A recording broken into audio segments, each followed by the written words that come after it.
Oops, sorry about that. How to comment? Did you paste it?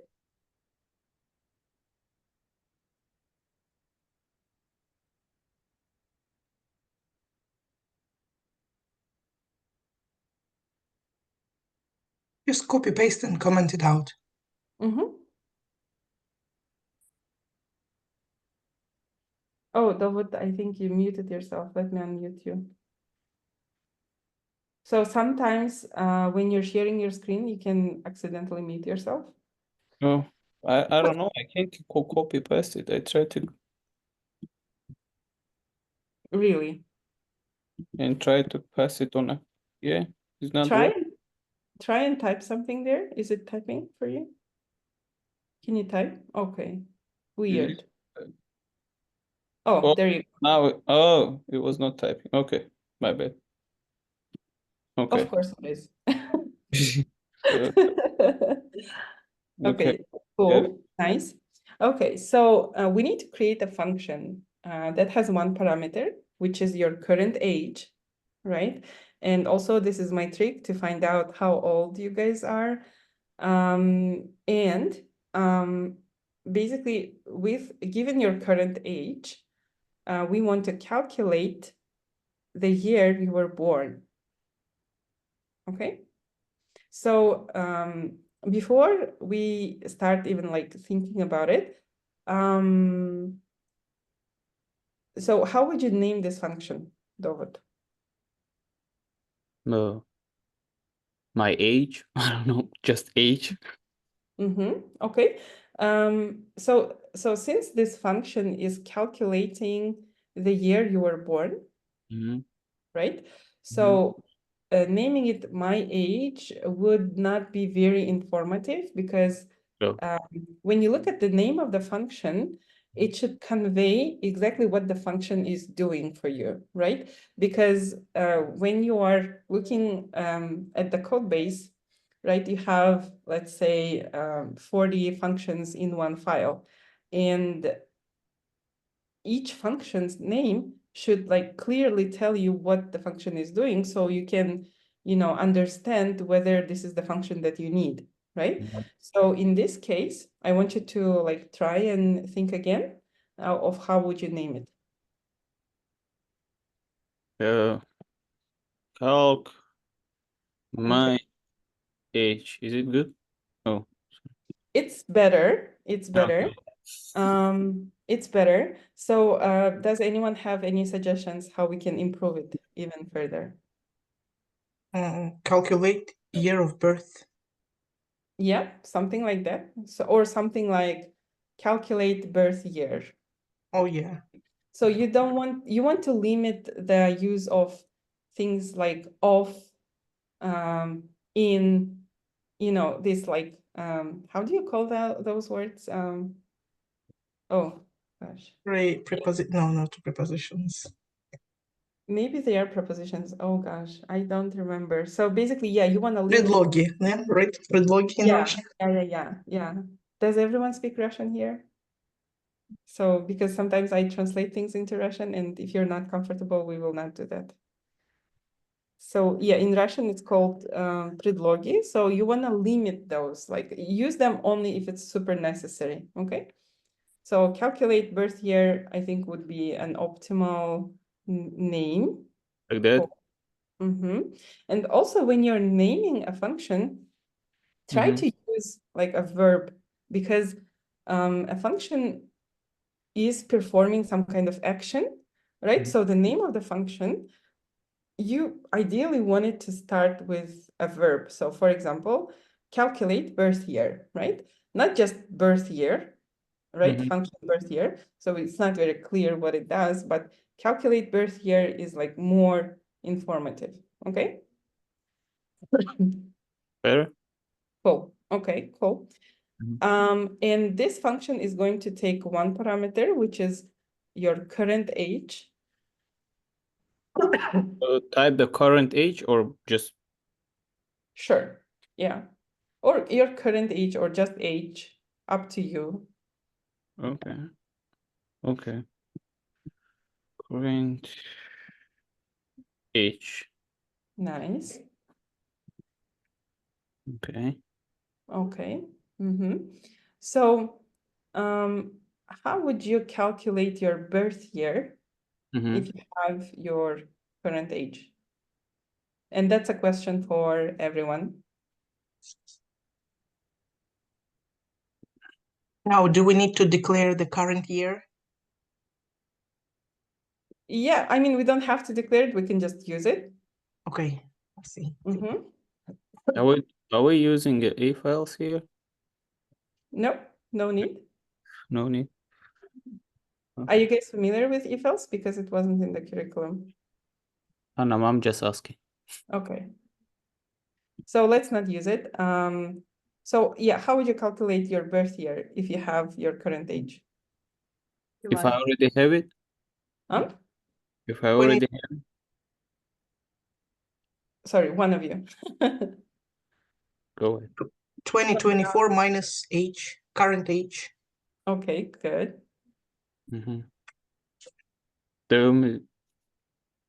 Should I write it?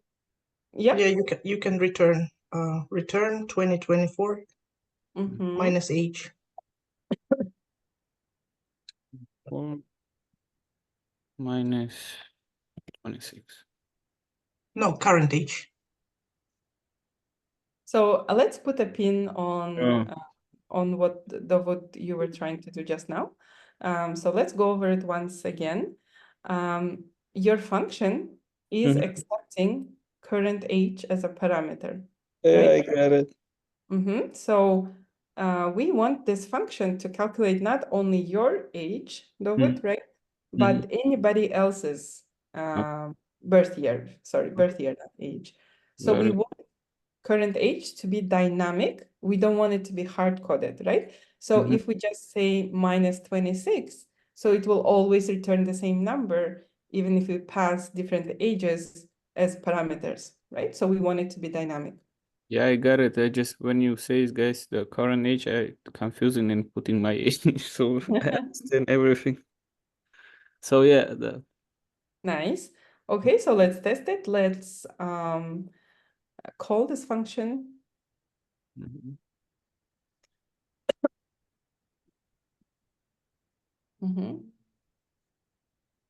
Okay. Should I run it or what? So before you run it, does anyone have any suggestions? Console log out. Yeah, that's one thing.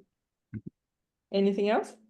So you have to run the Instead of current age, you actually put your age. yeah. Yep. Nice The catch. numbers. So let's put line 6 into line 7's console log as well.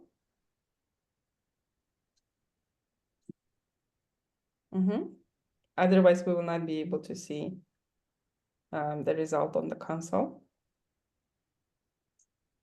Okay. Nice. Okay.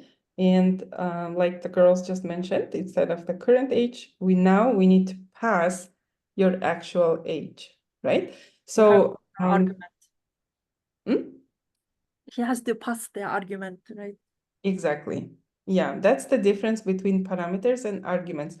Parameter is something more of a like theoretical, right? So we are telling to our function, hey, you know, anyone is gonna come with like some kind of age to you, and you need to calculate using the current year and their age, you need to calculate their birth year, right? But it can be anyone with any kind of age. So when we say that, it means that we mean that it's a parameter. So the value of the parameter is not known, right? It's something that we will determine when we will call the function. So that's why on line 3, when we were declaring the function, we were using current age as a parameter. So like any possible age number, right? And when we are calling our function on line 7, now we need to be specific. So if we want to know Dovud's age, Dovud's birth year, now we're going to pass his current age, which is 26, right? Should I type? Yeah, go ahead. Cool. Nice. Is this correct? No. Yeah, there can be like plus minus some difference because of the month where you were born, but we will ignore it for now. But yeah, okay, cool, nice. So now, what if, so let's say this function, right? Mhm. Right now we are using it. So right now this function only works if the current year is 2024, Mhm. right? What if we want to reuse this function next year? Yeah, please don't change the current code. Let's copy that. Let's copy the function so that you guys have a reference in the future. And let's comment out line 3 to line 7. Cool. Okay. So right now, I have a question for Gulnur. Gulnur, right now, the current year, 2024, right? Is it Mhm. dynamic or is it hard-coded? What does mean like hard-coded? So hard-coded means it has like a specific value set in stone, right? And dynamic means it has like a fluid value. So value can be anything. So this is hard-coded. Hard-coded, right? 2024 is Mhm. hard-coded. How about the Yeah. current age? Is it dynamic or hard-coded? It's dynamic. Cool. So if we want to calculate Dovud's birth year, let's say, so we want both age and year to be dynamic, because what if we want to calculate his birth year next year or, the year after that? So how would we do that? All right. So I think like the same that we did before, like giving just current age, we have to do same like current year. Okay, So nice. we'll have like two variables. Nice. And Two then parameters. two parameters. And when we have console log, so we can just like same he did, we can minus it inside. Like, Nice. Very nice. Okay, cool.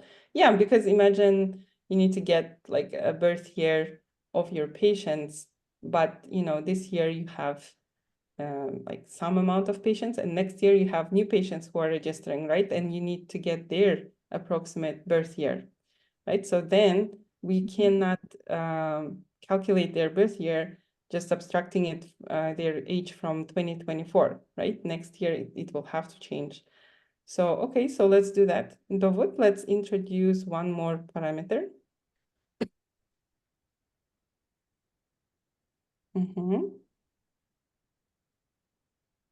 Oh, And also give one argument. Yeah. So we also need to, so right now you added it on line 10, right? But we also need to add this as a parameter because right now our function doesn't know what current year means. So we need to make sure that it's in the parameters as well. oh, yeah.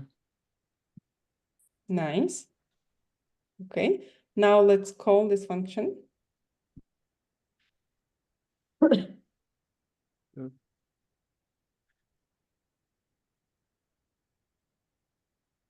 Well,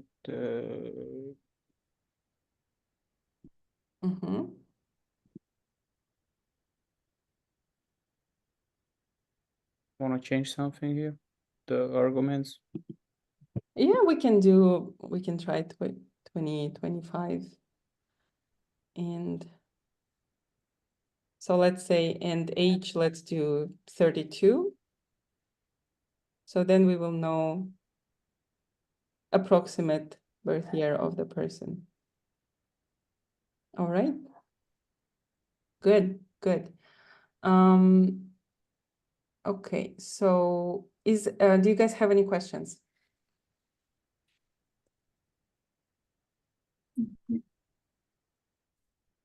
Hmm? No. Okay, good. David, do you wanna keep sharing or do you want to? Yeah, I can keep sharing. Okay, let's do like one more exercise then. Okay, and let me share the task. Oop.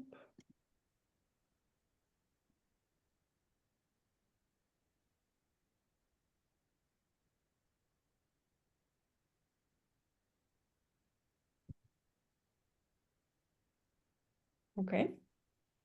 So the task is, imagine you are a developer at e-commerce company, and you want to know how your customer wants to be greeted. Like, do they want informal greeting, like by their name, or do they want like more formal using Miss and then last name, right? So you want to give that option for the user.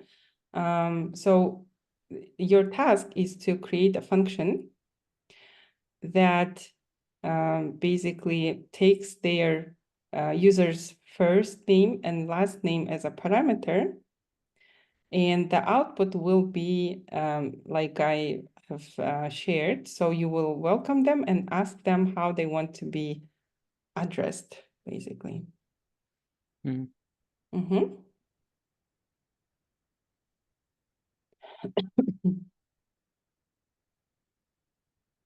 Any idea how do you guys want to call it? Yeah, how should we name it? Let's brainstorm it. Maybe greet customer. Can you Sure. repeat the question?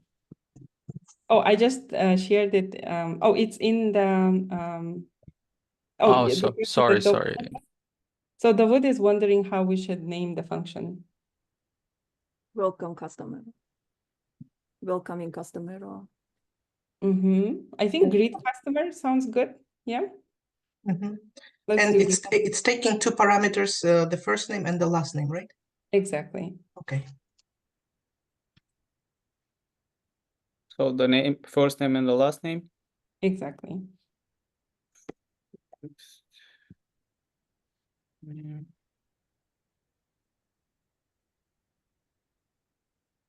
Oh, Mhm.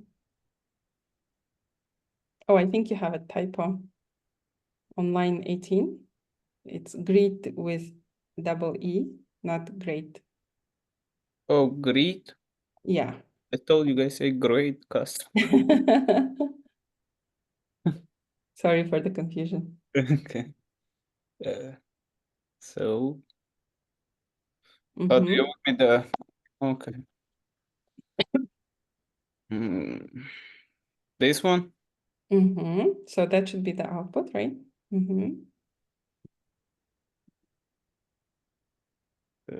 Is it first name? Yep, it is. Sorry guys if I, okay. The first name, first name. And me, is this last one, Miss, right? Yeah. Okay. Oh,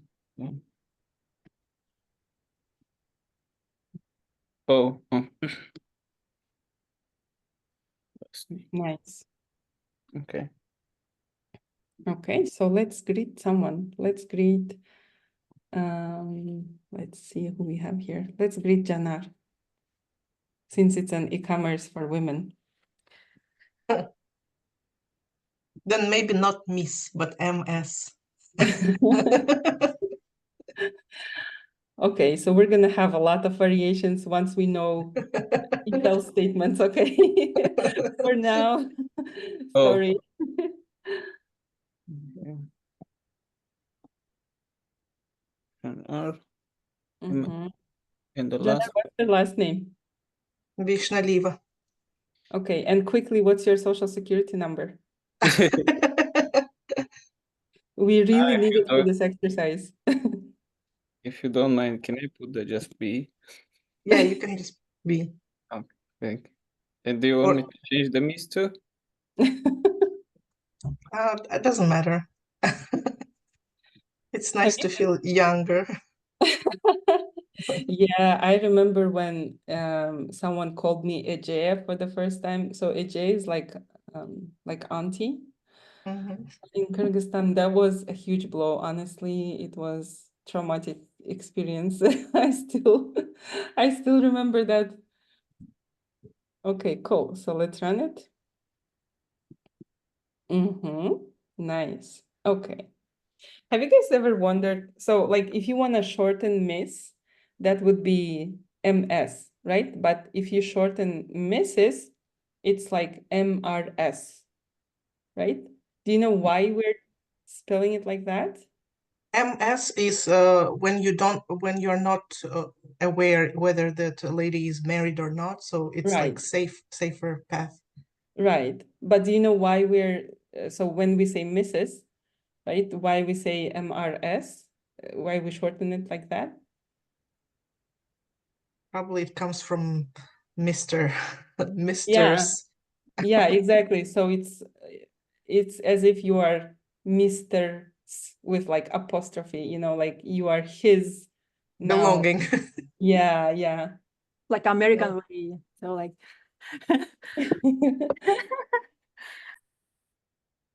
Okay. All right. Thank you so much, Dawood, for sharing your screen. You Mhm. were very brave today. You were the first one to share your screen. Do you Good guys job. want me to share it in a like Yes, chat? please. Yeah, sure. That would be nice.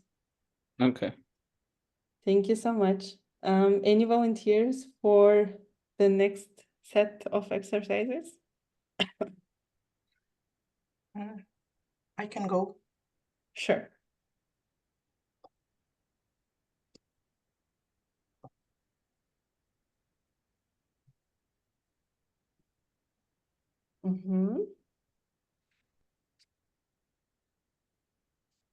So let me share this next exercise with you guys.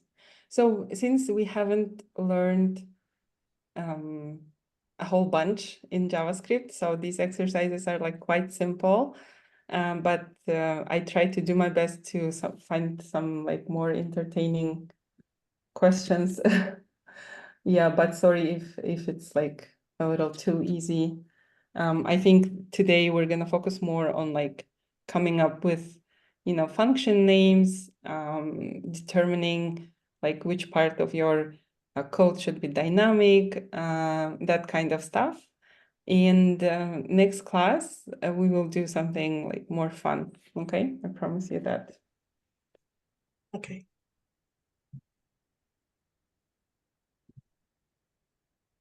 Okay, 1 second, I will share.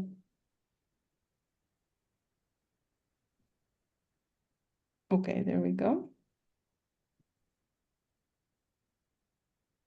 So I've sent the next task in the chat, and I want you guys to like really brainstorm this one together.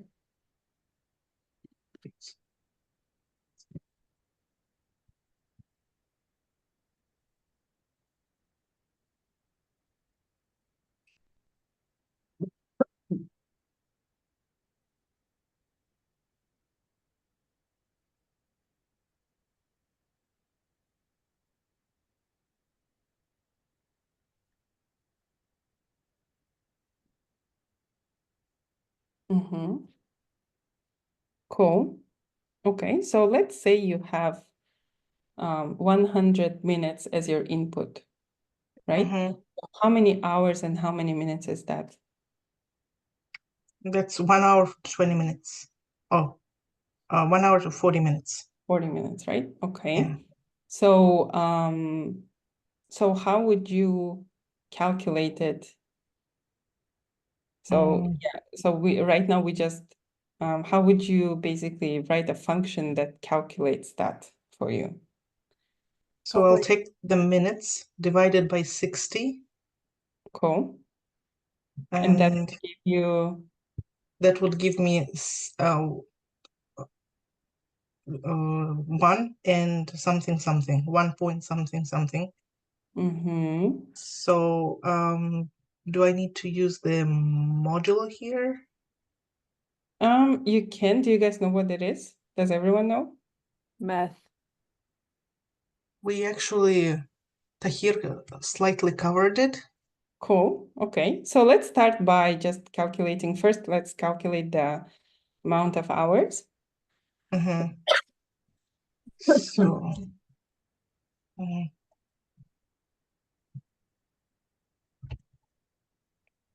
course, Mm-hmm. minutes divided by 60. Mm-hmm. But then it will give us with the remainder. I mean, not remainder, but then. Yeah, let's Well, console log hours for now and see like what we will get it. Uh-huh. okay. So this is not the final result, but we are just experimenting. 100, for example, right?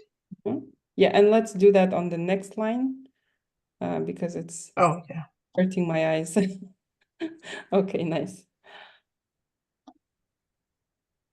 Okay, cool. Yeah. So if we divide the number of minutes by 60, JavaScript will give us like a very like super decimal number, right? Right. And what we want to do is we want to round that number up, right? So normally, like if you would round it up to like using just mathematical approach, so then 1.6 would turn into what? So 1 point to the nearest 10th decimal, or No, if you were just if you were to round it up, so 1.6, if you want to round it up using just like math rules, Yes. so 1.6 would turn into 2, okay, right? okay, But, yeah, to the but whole number. Okay. yeah, but we can't really say that 100 minutes has 2 hours because that's not technically true, right? So in this case, what we can use is there's a built-in JavaScript method called math.floor. One second, let me. Okay, math.floor.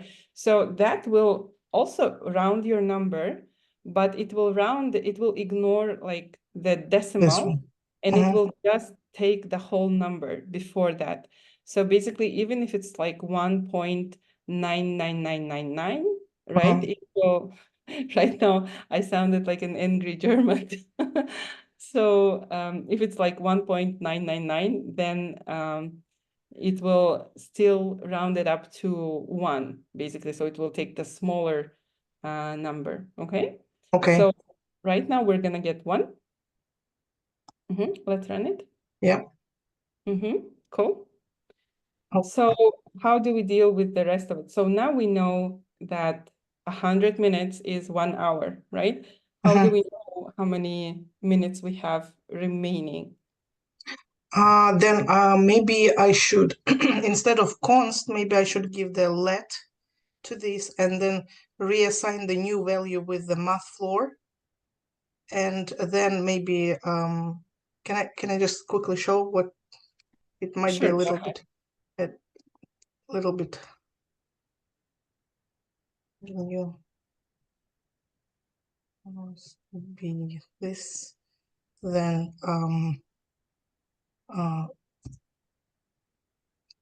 now maybe const new time would be means time hours. Take it in the pool. So that will give us 1 hour and no, that just Yeah, means minus. Okay. No, Uh, it is, no, then it will, yeah, because hours we will get 1 here. So it will be 60. So we'll get new minutes then. Okay. And then we can return. You can return a string like, you the result is, this Yeah. amount of hours and then this amount of minutes. Hours. Mhm. Hours. Okay. And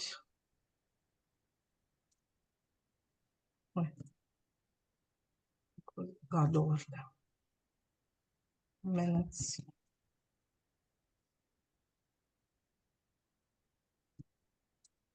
Okay, let's see our result.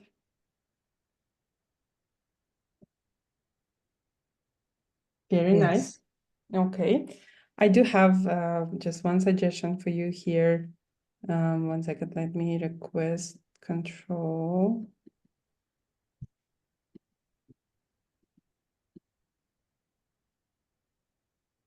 Okay, so here, this is a very simple operation, right?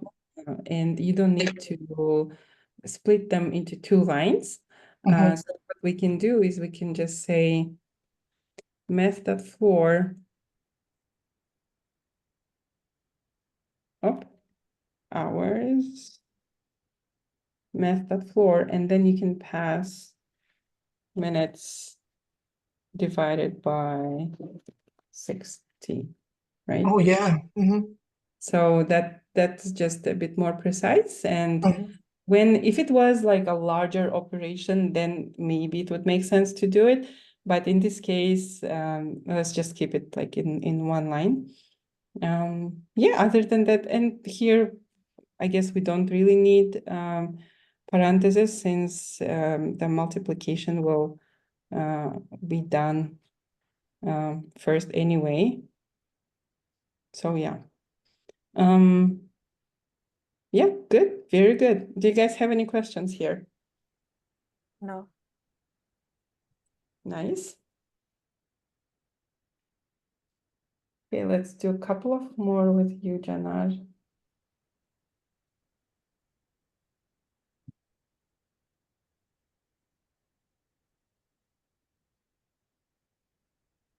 Okay, let's do one more with the tips. Okay, so I just sent it in the chat.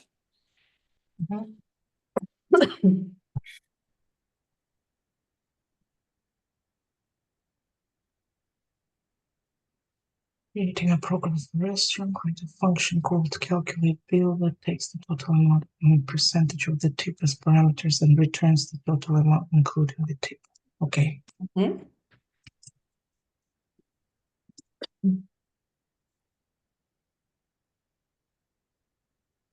Takes total and tip. Okay. And returns the total amount including the tip. Okay. So I would probably do the calculation of the tip amount first. Okay, let's do that. Amount is equal to total times, and the tip will be given in percentage, right? Yeah, exactly. So let's Okay. say 15%. Okay, then tip divided by 100.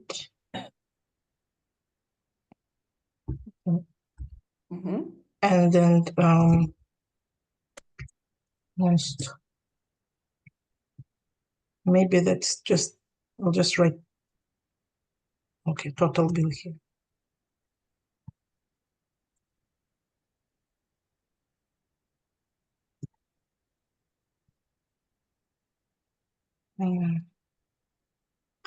then I will get total, Mm-hmm. add it to pip amount, and return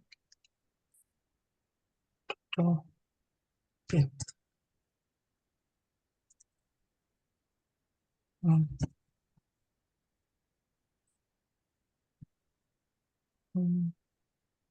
Maybe, 25, and the tip is 20%, 18%. Okay.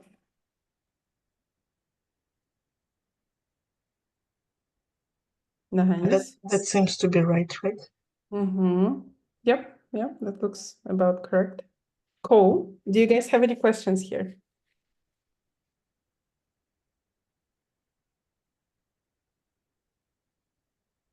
Okay, good. Okay, so I have a bunch of other exercises before we continue. Do you guys want to have a 10-minute break? I think Janar's phone just said yes. Yes, a break. Okay, let's take a 10-minute break. I'm gonna set a timer just on my phone here. And yeah, and then one of you please mentally prepare to share your screen after the break. All right, thank you so much. Good job, guys. See Thank you you. in 10 minutes. Thank you.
Okay.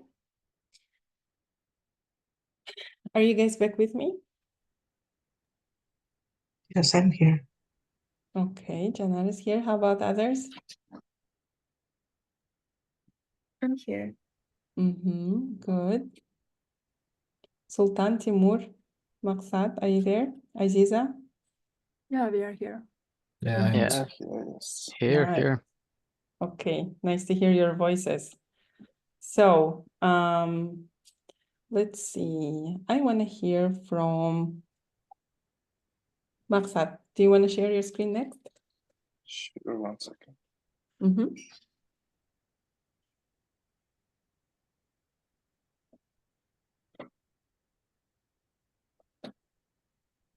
Can you see my screen now? Yeah, I think, can you guys see, or do you want Maksat to zoom in a little? Okay, let's do like this. Yeah, I think that's better. Cool. Okay. See, which one do we want to do next?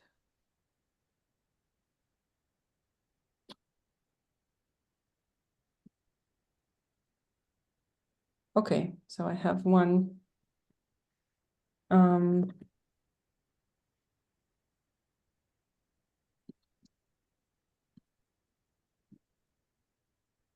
There we go. I just sent it in the chat.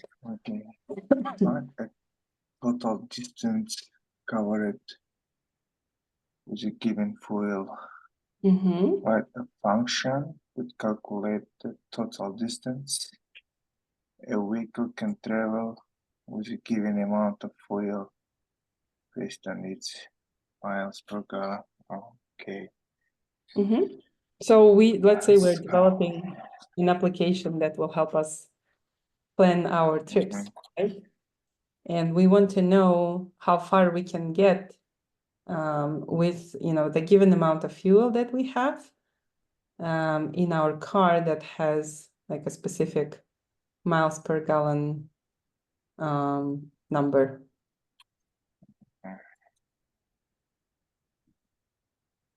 Mm-hmm. Let's go. Okay, we have find the total distance and the fuel's gonna be given to in that case to count Yeah, so we miles. have fuel and we also know a miles per gallon amount.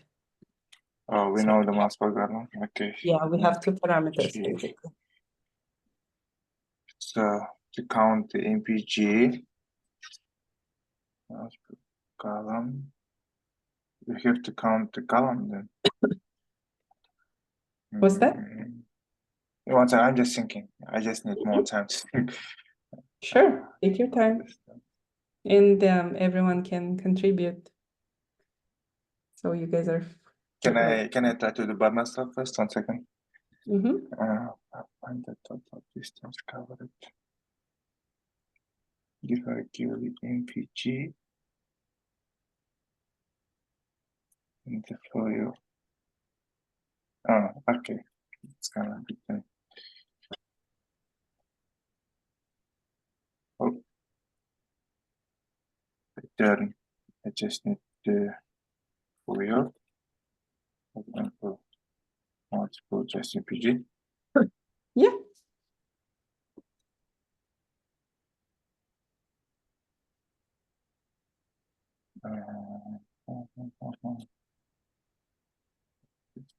For example, let's MPG set to 5. Fuel is, let's say, 10 gallons.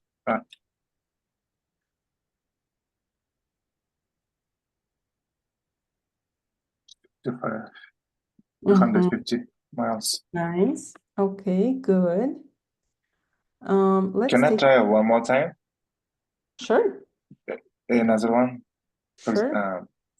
for me, like it's function. I need to practice more. Yeah, sure. Let's do a couple more with you. Okay, so let's take this one a step further. Let's continue this topic, and I'm gonna share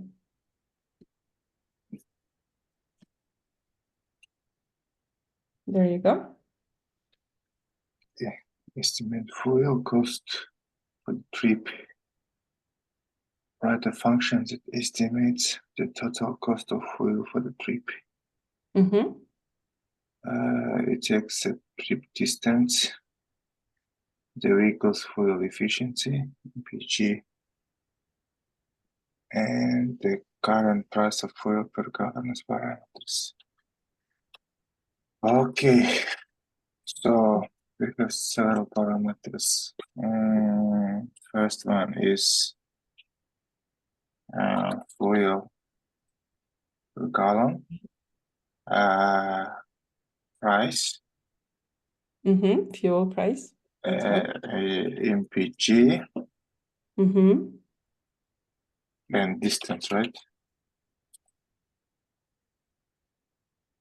Mm, No, let's see, we have distance. Yeah, we need that.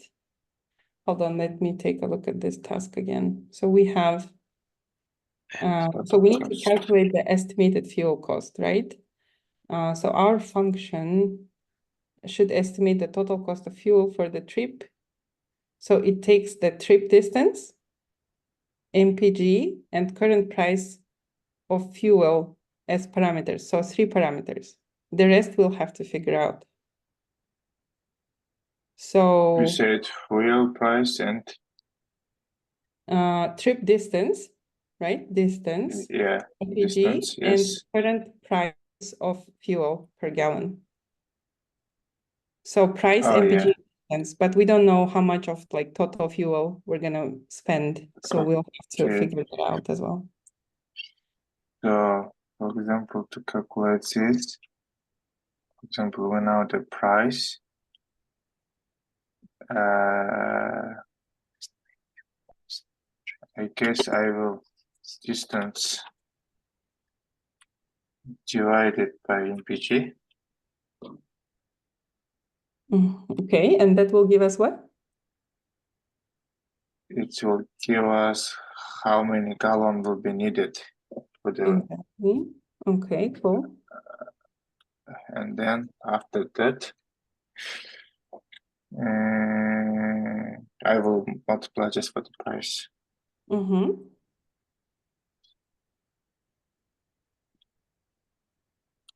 By price. It's supposed to work. Let's try.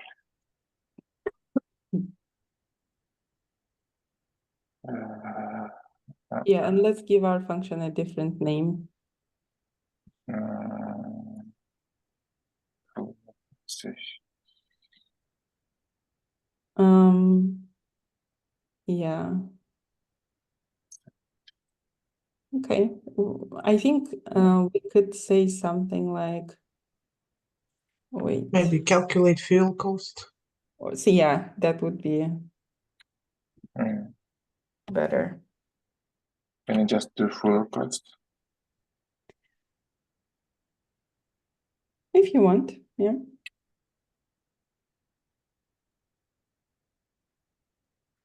So in that case, let's say privacy $4, PG, let's say 30, and the distance 200 miles.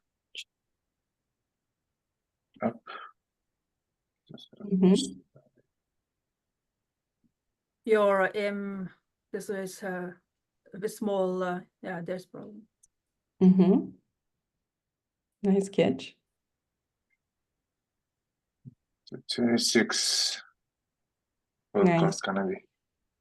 Okay. Okay. Very nice. Good. Do you want to do one more? Do you guys have any questions before we continue?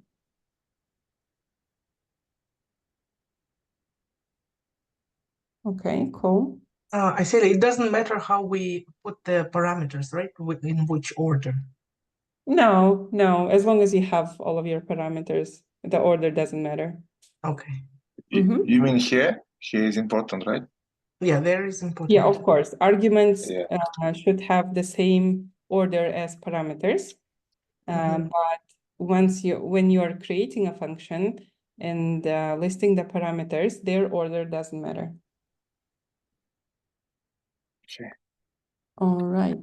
I have a Let's question. see. Should we always take on this parentheses like distance, MPG? I see all the time you taking in parentheses. So that depends on the syntax that you're using. 1 second, let me show you something.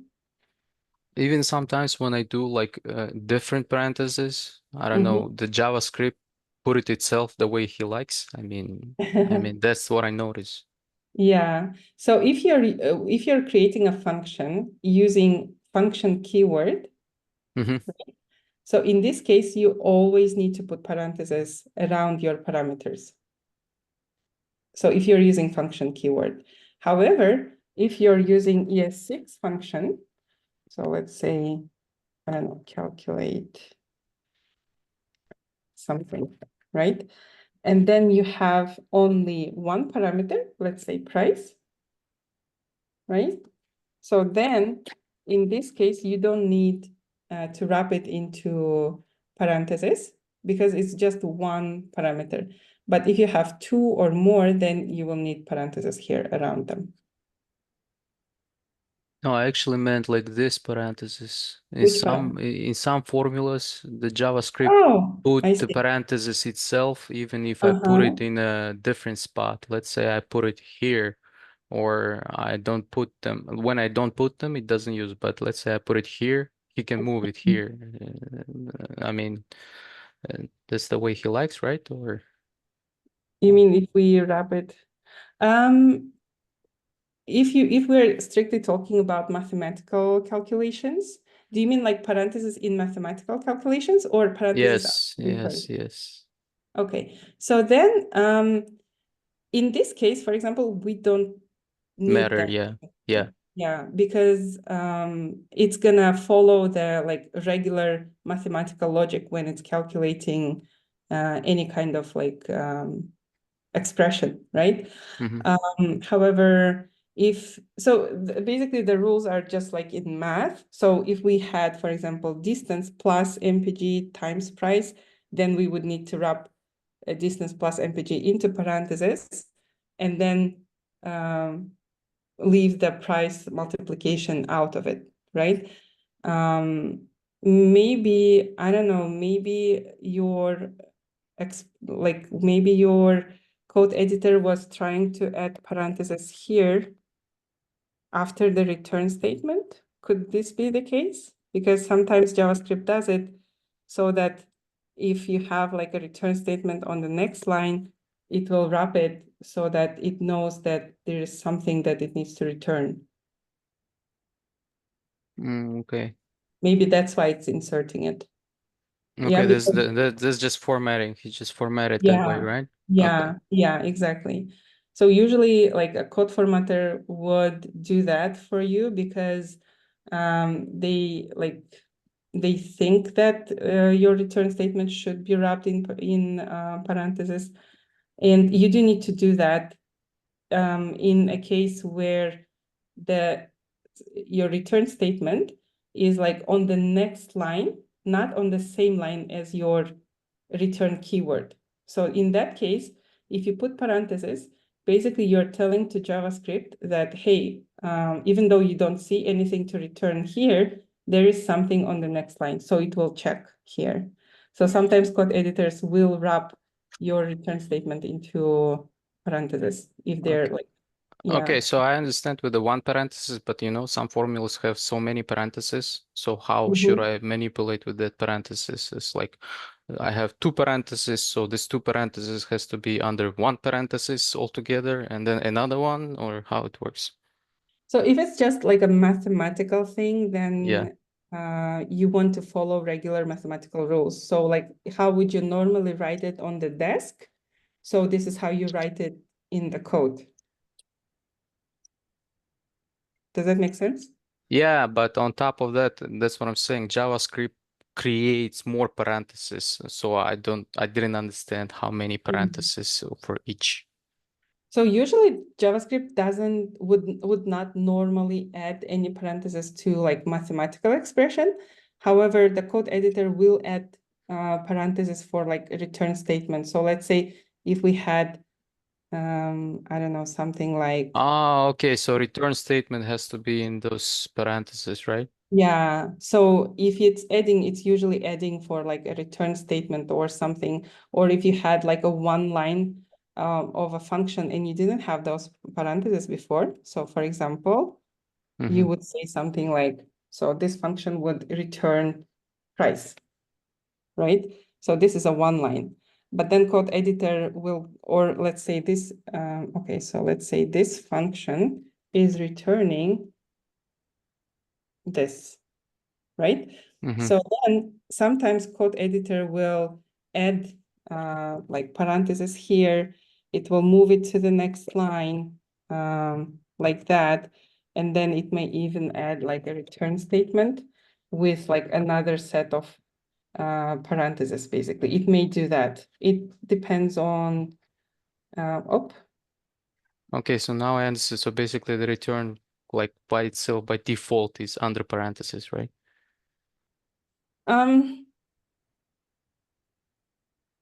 I wouldn't say that by default it has parentheses. However, sometimes code editors will do that if they're moving the lines around. You know, like if you have too long of a line and they want to move it, they will wrap it in parentheses so that there is no error in your JavaScript code. Okay. Because Okay. normally your return statement would be on the same line as your return keyword, right? However, if the code editor is moving your lines around, it may add parentheses, because if it doesn't, then your function will be broken. It will not return anything. So that's why they're adding extra. Does it make sense? Yeah. Mm-hmm. Thank you. Cool. Yeah, thank you. That was a very good question.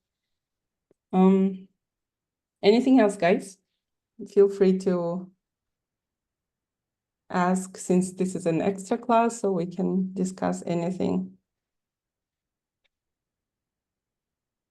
Okay, where were we? So we just calculated the fuel cost. Nice.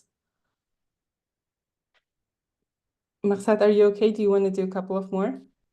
Yeah, sure. Mm-hmm.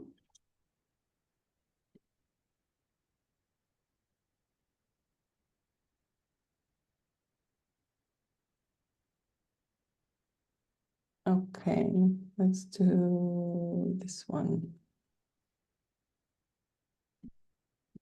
Oh, actually,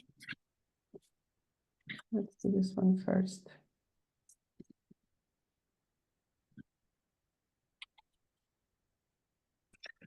Okay. Calculate discounted price. Create a function. Apply discount. Mm-hmm. Okay. So apply discount. Price discount person. Okay. Price.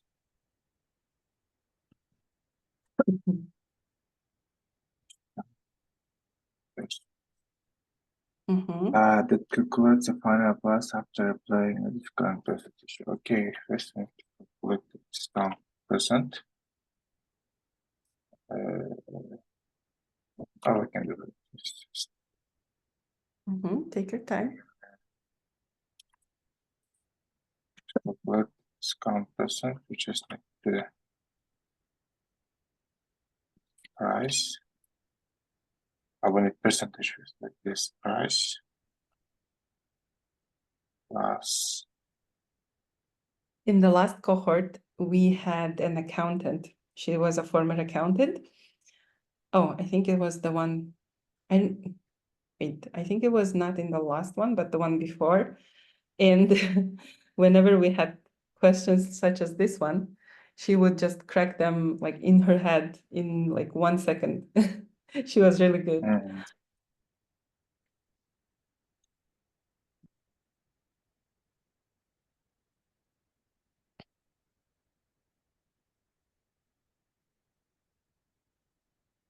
Mm-hmm.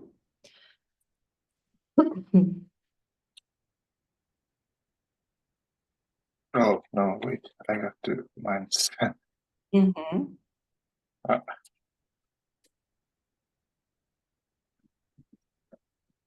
Is it right? What's that? Uh, Let's see. Yeah, that's correct. Yeah, that looks good. Perfect. And let's do just one more.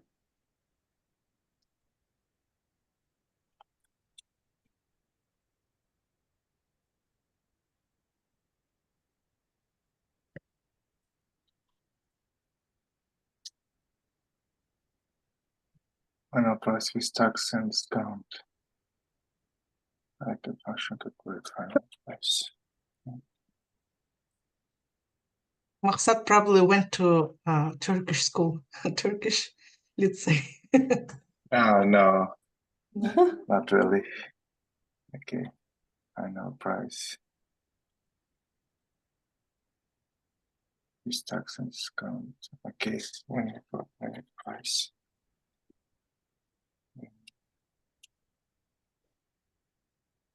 Person and tax.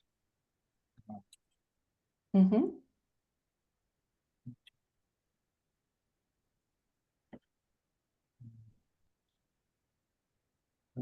Yep. So we want the final price after the discount has been applied and the tax has been added.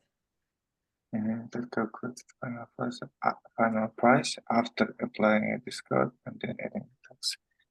Mm-hmm. So it's almost same. Okay, let's create with your price minus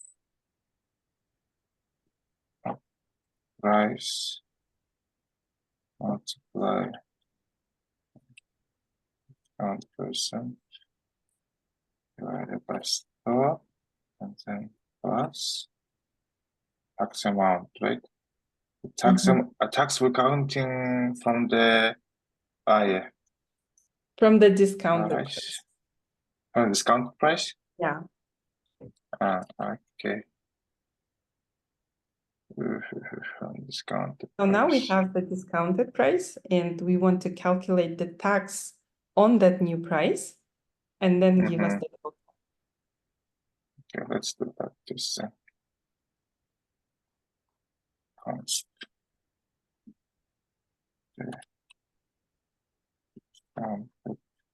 price. Yes, and then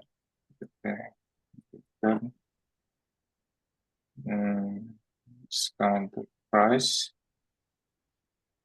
plus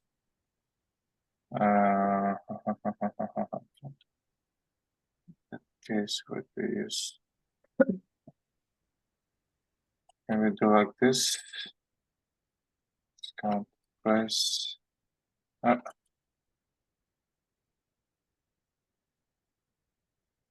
Divided by the 100.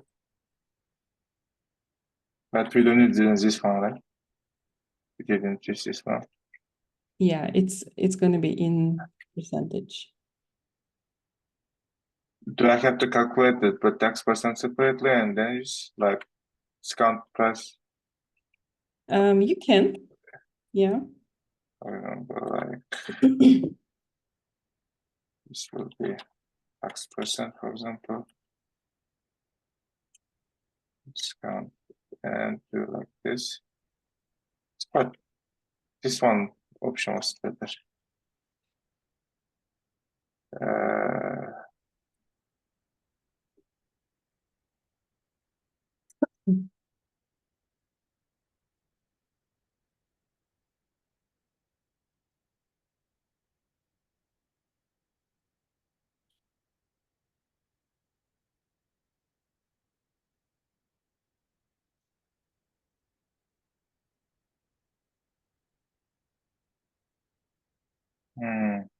But 500. so for example, if we have a price as 100, a 10% discount, and let's say 16% tax. 16.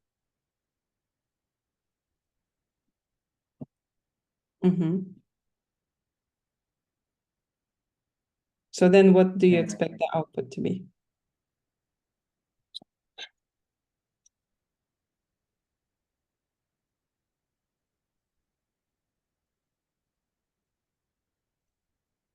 Wait. Second. Okay, let me check one more time before. Thank you. We have And discounted feel free, guys, to price. We have price, discounted percent. Oh, it's percent. Right.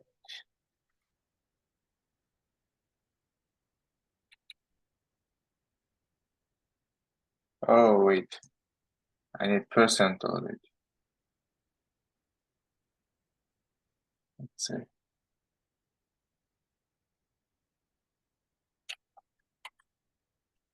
Yeah, that part is have- fine. Okay. This part is good to see? I think it's fine. Yeah, looks good. The discount percent now it's 10. Mm-hmm. So you need to, Oh, yeah. if the discount is 10, then you need to multiply the price by 0.1, right? And then subtract that amount from the price. So that looks okay to me. Yeah, this one looks okay. Then Mhm. after So it's to fine. calculate tax percent, So I when you have say you discounted. I think calculate, you shouldn't calculate the tax percent because it's given as parameter. So you yeah, so let's say, you calculate tax amount. yeah, exactly. So if it's 18% tax, how much tax would you pay on top of the discounted price? That's the question, right? And 362, instead of calculating the tax percent, which you are already provided with, right? So that Yeah. would probably be something like Tax amount. Yeah. Okay. So you multiply discounted price by tax percent and then divide by 100. Mm-hmm. Sorry, what? In line 362, you see this tax amount is equal to discounted price. You multiply it by tax percent and then Divide by 100. and divide by 100, yes. Yeah, so if, let's say, your discounted price was 100 and it was 18% tax, then you would pay $18, right? Yeah. 18% multiplied by discounted price. Now it's right? Yeah. Focus. Yeah, I think it was correct. Yeah. Okay, so let's see. So if your initial price is 100 and you have 10% discount, that means that your discounted price would be 90, right? And then, yeah, Yes. this looks about right, I think. Okay, so I have a question. If you look at your apply discount function on line 353, 53. yeah, 353. Yeah. So is there any way you could reuse it in your final price function? Yeah, I can change here. So you see how we are doing the same thing on line 354 and on line 361, right? So Yeah. instead of repeating, we could just get our discounted price using our apply discount function, right? For example, here I have to put like this. Instead of put this, I could like apply discount, or even like I could, for example, do like this, and here, right, put apply discount. Yeah, you could do that. Like this. Yep, and you need to pass your parameters, which are what? So your apply discount is expected Yeah. 1%, right? So if you want Yeah. a function to function, you want to pass those parameters as well when you're calling it. like this, right? Apply discount tax amount. And then here is the price. What did I do wrong? Yep, I'm gonna give you guys, so I want you guys to try and brainstorm it for a couple of minutes before I interfere. Okay, tax So amount, everyone, apply like, discount. please everyone contribute. How can we use our apply discount function inside the final price function effectively? This one is 90. Okay, then function final price discount. After apply is- discount, since it's a function, you need to give the arguments, I think, right? In the parentheses. Right. Sorry, can you repeat one more time? You see in line 362, you put the name of the 62? function, apply discount. Yeah, So you, I think you should give the parameters. like this. No, the dynamic one, the names. This one and discount percent. Yeah, whatever you need to use, like price and discount percent. It will call Here the as well. it will call the function second time. So it's just instead of 361, you do const discounted price and you call the function and you put discounted percent as a parameter and then just use this discounted price on next lines. Yep, that sounds like an efficient solution. Because every time you call the function, it will calculate and calculate. So it's no purpose. Yep, that's a good suggestion.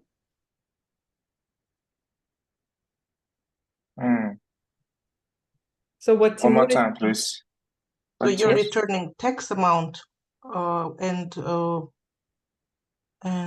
not tax amount. You're returning So you need this line. You like need discounted price, whatever. yes, Yeah. but instead of this formula, you will call the function.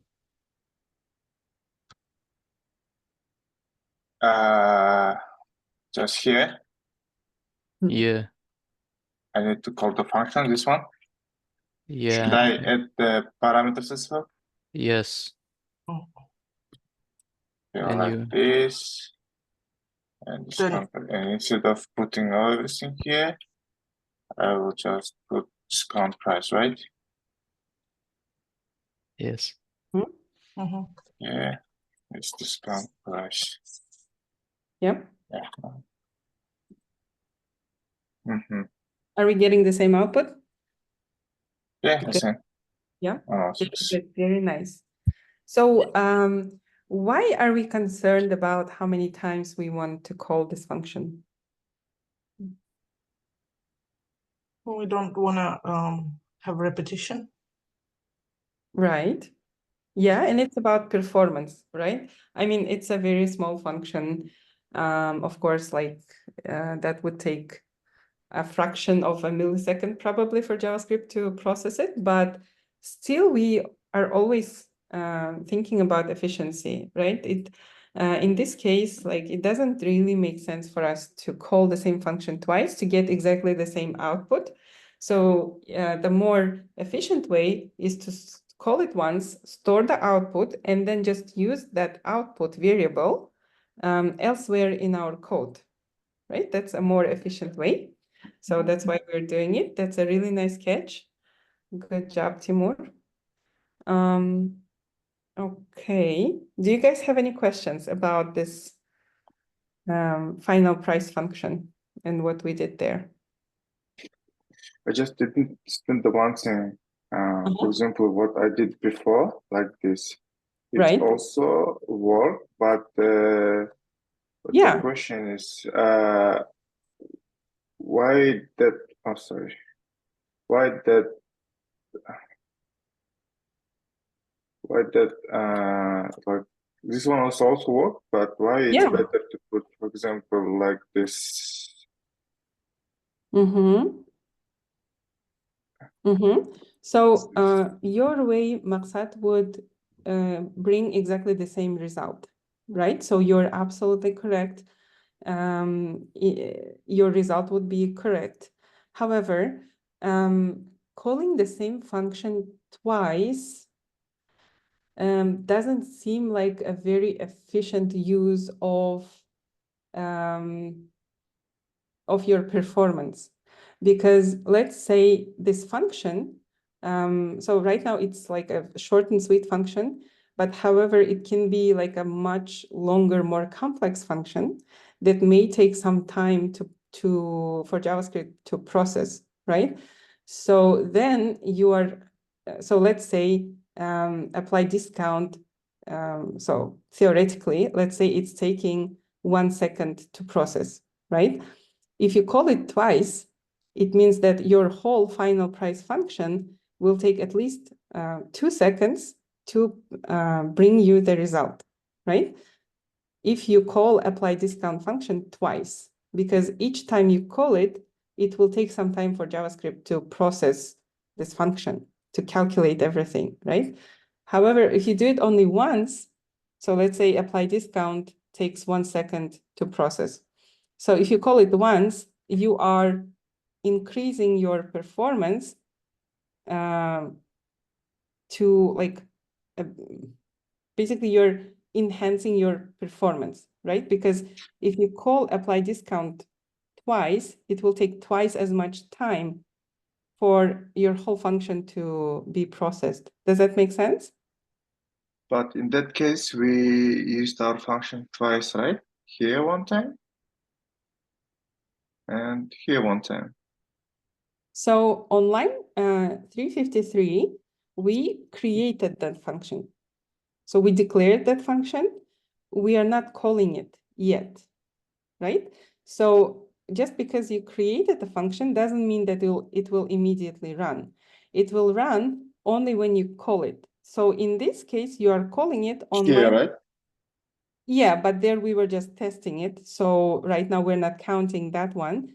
We're talking about the performance of the final price function, right? So in final price function, you can either call it once on line 361, right? And let's say it takes 1 second to process, or you can call it twice on line 362 and also on line 363.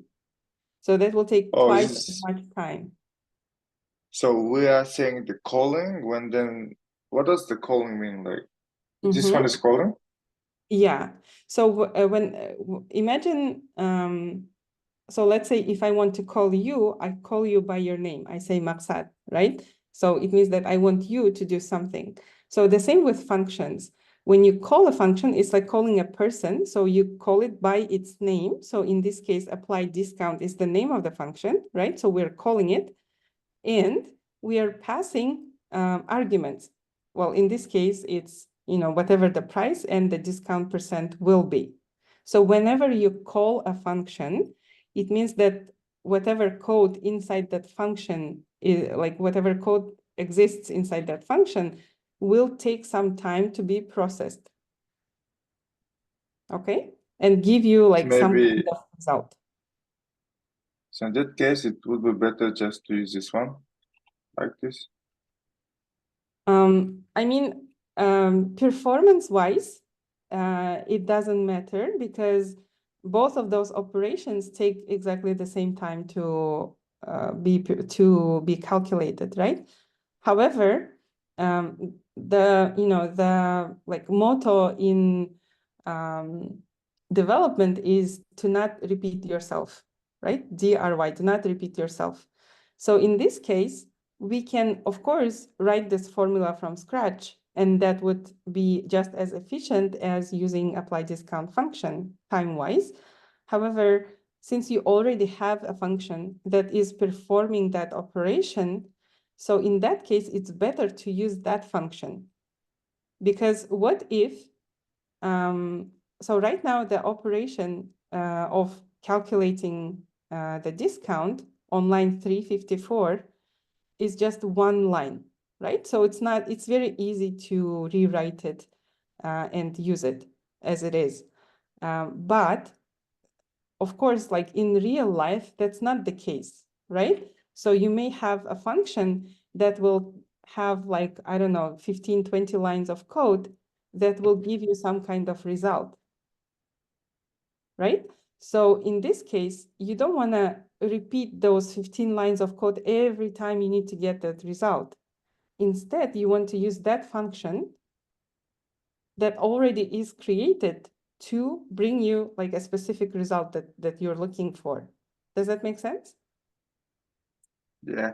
So next time when, for example, I wanna use this function, instead of function, I will just put this one, and that's it, right? If it's a different, so it depends, yes and no, because one second, let me show you something. So right now, this discounted price is only valid within this function. Why? Oh, because it's a block. Exactly. It was created within this function, so it will remain here. If you have some kind of other operation, then like some kind of other function where you want to use this apply discount function, so you would have to store it in another variable. If you want to reuse this variable, of course, you can store it globally outside of the function. But then there is another question of how dynamic the result of the discount price will be, because your final price function may run with different inputs, right? So it will adjust the output depending on the price and the discount, right? So that's what we want here. That's why in this case, we cannot really store discounted price globally outside of this function scope, right? It doesn't make sense in this case. But yeah, so yes and no. You can technically reuse it if you store it globally, but in this case, it's not, it wouldn't make so much sense, right? But can you try now? Just put the discounted price to the global and run the. Sure. Go ahead. Is it gonna work? So it's supposed to work, right? So let's put it outside. Let's put it in the global scope.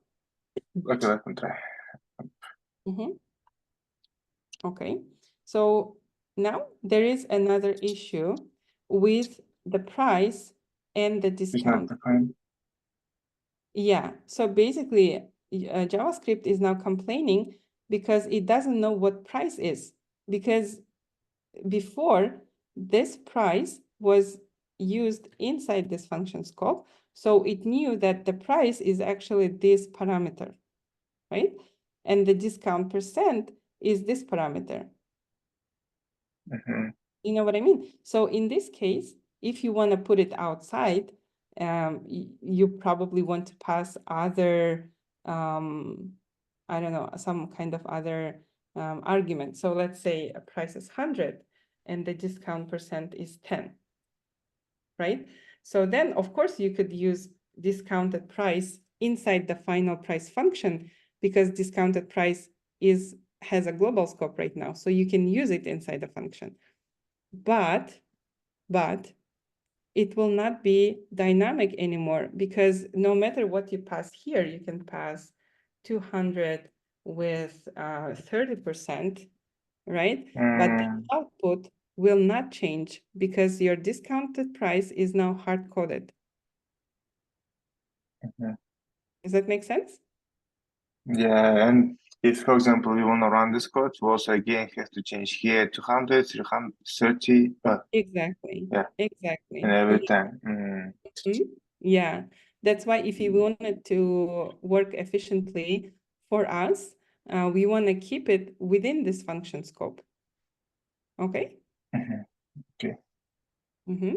And the same in like in real life, when you're working, so when you will join your company, like with 99% chance you will join a company that already has its own code base, and you will see a lot of like, those are called utility functions.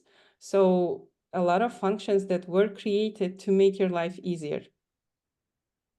Yeah. So we have like in every, so we in my company we have 3 different projects, and each project has its own like utilities folder where we have like a bunch of functions that we use like on daily basis that make our life easier. So for example, there is a function to, I don't know, to process the URL of the page, right? Somehow like to get rid of the, I don't know, query parameters or something.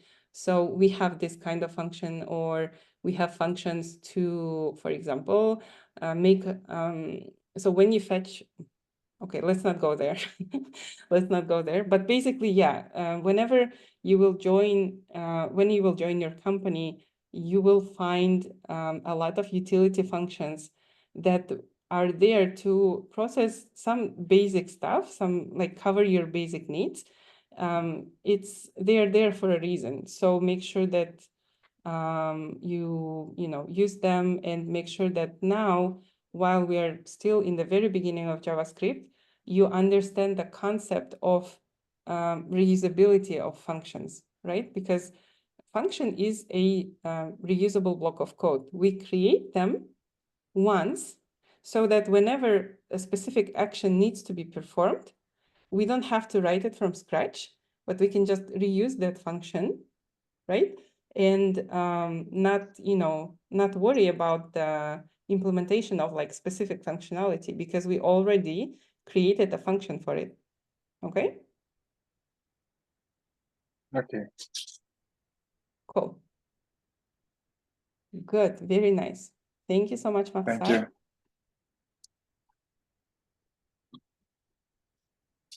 Do you guys have any questions before we take our second break? Asel, I have a question about the utilities folder in the project. So Okay. basically, it's a folder that contains a bunch of functions that you can reuse, right? Yeah, I mean, But it can be called differently, Mhm. but yeah, usually it's something like utilities or utils. Okay, but when they stay in the project, they are not active, or I mean, like if you run your web application, they do not run, right? They just stay there for like as a storage, right? Yeah, I mean, they're declared, so they exist. However, they don't run until you call them, I see. Okay. right? But utility functions, they are used all the time, like left and right. So, I mean, they're there to cover some like needs, daily needs that we have. So yeah, they're used quite frequently. So And that they're means in the work we will not have to come up with like completely building the code from scratch, right? It's it depends. It depends on your task. It depends on the type of work that you're doing. So for example, a friend of mine, she's working for an outsourced company that they're building a medical, sort of like a medical website plus application to make life of you know, newly registered patients easier somehow. I don't know the specifics. And since they have just started, so I think she joined when they had just, I don't know, probably half a year working on this project. So she joined on like early stages. So there is quite a lot of, you know, things that she does from scratch, right? It's probably her life is a little more difficult than mine, because I am working on a project that has been in existence for many years, and a lot of my work is just sometimes fixing things, sometimes adding to existing things. So when we have that kind of task, it's like a little easier, I would say. However, during the last couple of months, I've worked on 2 large new features. So those are features that we are adding like on top of like existing application that we have.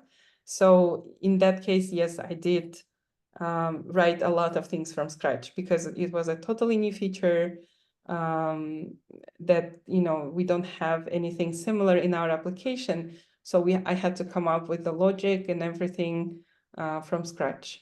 And that was very interesting. That really tested my skills. So yeah, it's something that you actually really enjoy because you become like the owner of this feature. And then whenever somebody needs to add something to this feature or something is changing, you are the one that they will come to with, any kind of questions.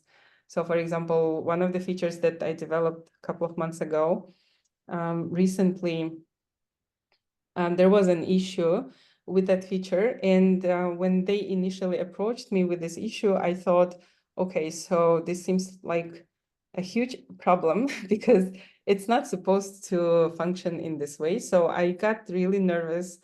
And a tech lead from another team and a couple of backend engineers started investigating what happened, that the feature, not only the feature broke, but also it broke a couple of other features and also the API. So I really got scared because then, I would be responsible for all of these bugs. However, then we discovered that my feature broke because they introduced something new on the backend side that had some unexpected consequences on my feature, as well as, so it was like a domino effect, and then it broke another feature, and then, the API stopped functioning. So yeah, that it's fun building something from scratch, and you become the owner of this feature. So people will sort of come to you with like any questions, or if they want to, develop something new related to this feature. So you will be the one doing it. So it's really fun, but also it's a lot of responsibility. So yeah, so you might want to join a company that has been in existence for a while. So that will make your transition into like real life work much easier, because they already have a code base, they already have processes in place and everything. Yeah, I mean, in comparison to like a startup environment, this kind of environment is a lot less stressful, I would say, to start your career. Yeah, sorry, I get a little off topic. No, it's all good. Thank you. Yeah. Sure. Yeah. Okay, let's take a 10-minute break then, and then we will solve another set of questions. Okay? Okay. Thank you. See you in 10.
All right. I see we have a few soldiers that we lost during the break. Okay. So are you guys with me still? Gulnur, Maqsad? Yes, I'm here. I'm Good. here too. Nice. Okay. I want to hear from, let's see, Gulnur. Gulnur, do you want to share your screen with us?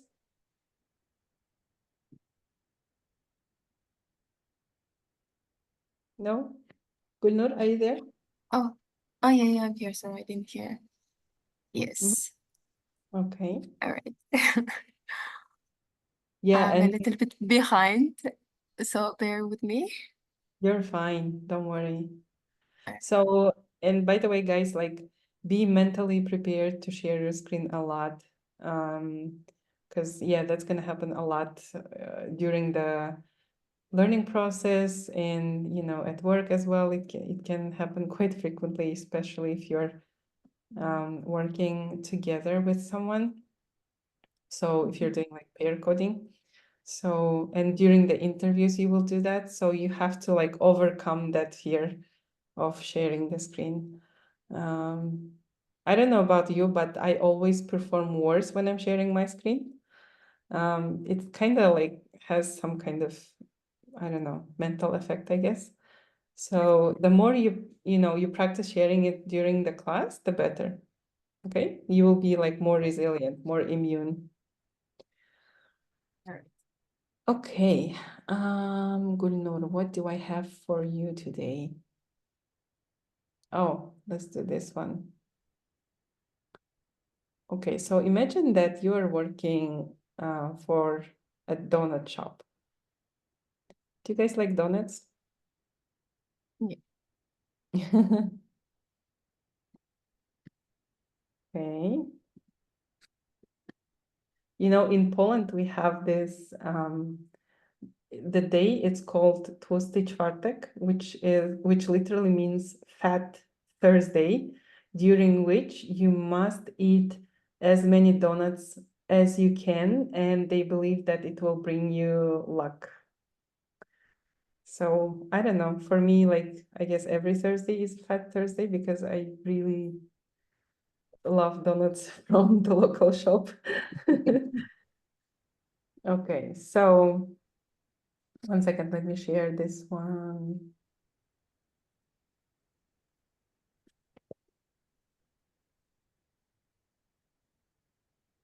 Probably Okay, so American donuts are not as good as Polish. yeah. I mean, we have different types, and most of them I find a little too sweet. Especially the ones that have like glaze. Place. Yeah. But we have one local shop. They have donuts you could die for. Honestly, if I have to choose between my husband and those donuts, I'm not sure which way I would go. Okay, so we are working at a donut shop, and that is trying to track its performance indicator. And one of them is one of the KPIs is donut production. So what we want to do is we want to create a function that will calculate KPI for donut production based on target donuts per hour that we want to produce and actual donuts produced. Let me just check. This is the whole thing, yeah, that you sent me. Oh, I think I didn't share the whole thing. Let me write that down. Okay, so we want to calculate. So basically donut production KPI, right? Based on two factors, two numbers, basically target donuts per hour, so the target amount of donuts that we want to produce, and how should we call it? Actual? Let's do actual donuts produced. Okay, so we have those two numbers. Mhm. And what we want to determine is basically how much we're missing, right? So if we are supposed to produce 100 donuts, but we are producing 75, what's our KPI? Okay.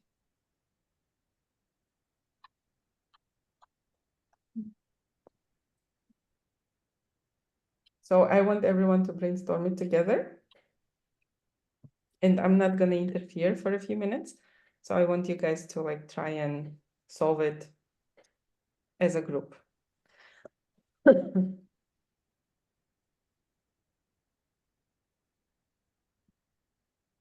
So we need to figure out what the KPIs are, right? So you have your target production, Mhm. right? And your actual production, Actual. right? So And let's we say, need to find out the difference, how, like, yeah, okay. let's say, In like, percentage, right? yeah, in percentage, like how much are you like missing out on?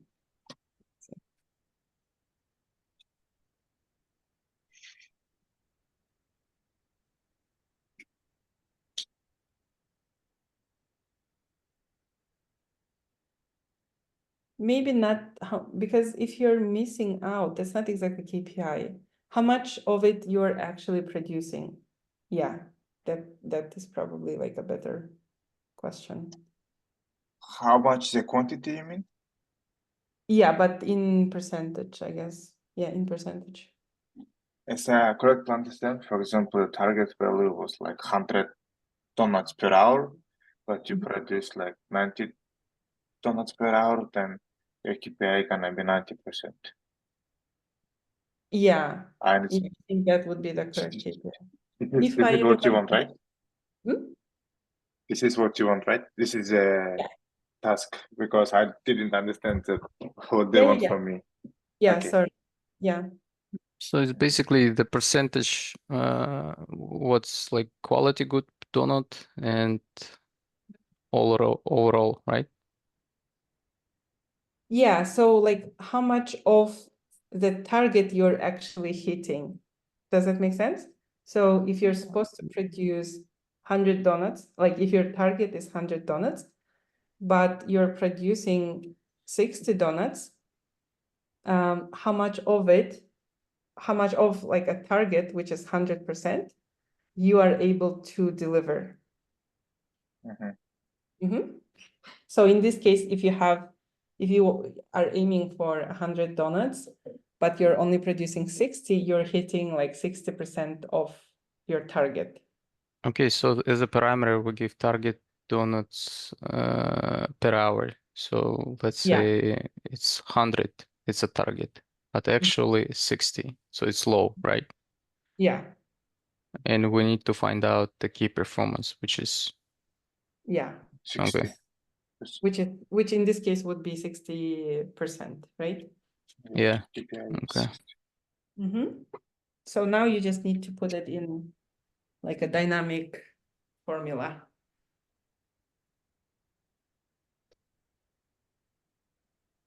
Yep, and feel free to brainstorm it. And it Together. would be target So minus actual donuts actual. produced. Yeah, target minus actual and Divided by divided? 100. Yeah. Is it divided, right? By 100? That will give us the difference percentage. Which is it considered as KPI? If we find the percentage in difference in percentage.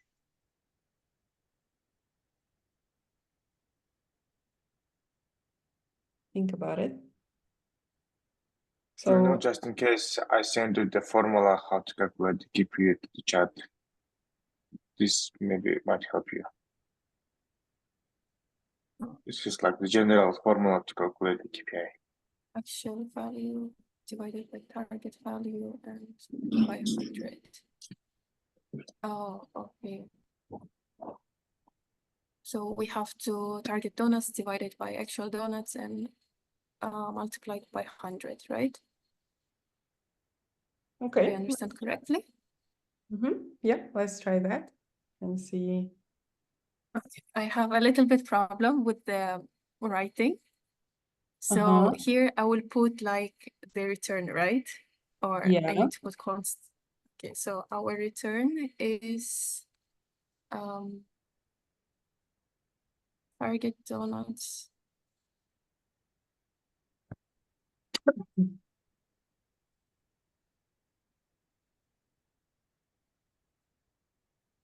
And divided by 100. Correct, right? Check the formula once again.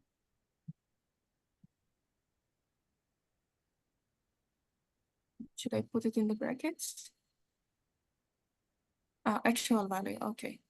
So it's opposite.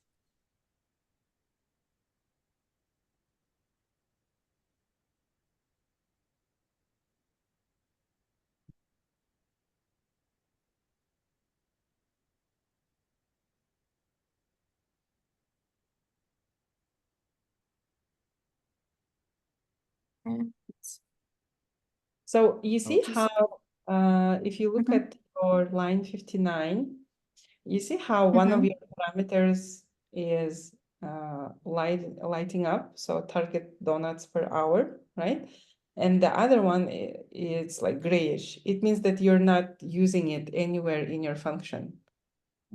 Yeah, exactly. Mhm. So I will just make console log and put in the brackets. Like right.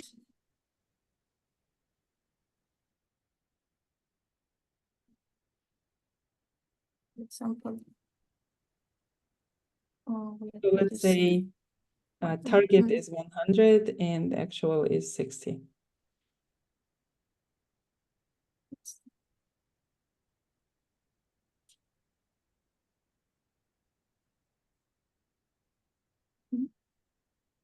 Good. Good. Okay. Now let's track another performance indicator, which is actually, you know what? Let's do this. Now we are gonna calculate the average KPI for, let's say, 3 months. Okay, so let's keep that function. Let's not comment it out just yet. Mhm. Okay, so now we want to get average KPI for 3 months. So let's create another function for it. Mhm. Sure. So With let's say, average, yeah. average, what was it? Average KPI. Amount? KPI.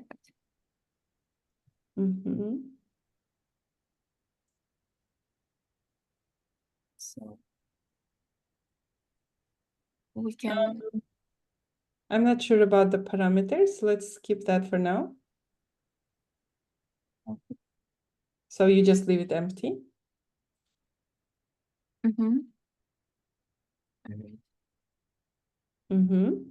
So I'm gonna give you numbers for the target donuts per hour and the actual donuts per hour for each month.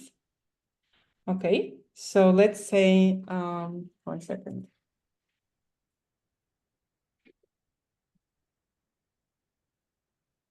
Okay, let me get the control.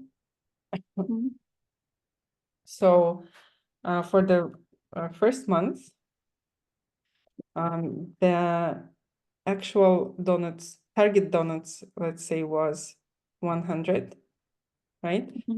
And actual was 60, right?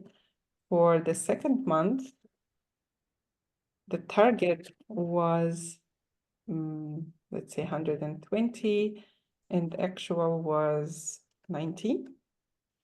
And for the third month, the target was 90 and the actual production was around 80. So I want you to calculate the KPI for each month and then give me the average for those 3 months. Okay, so first let's start by calculating the KPI for each month. So how would you do it? I will just change the numbers here. Okay. Okay, so. Oh, so I will use this code, right? Mm-hmm.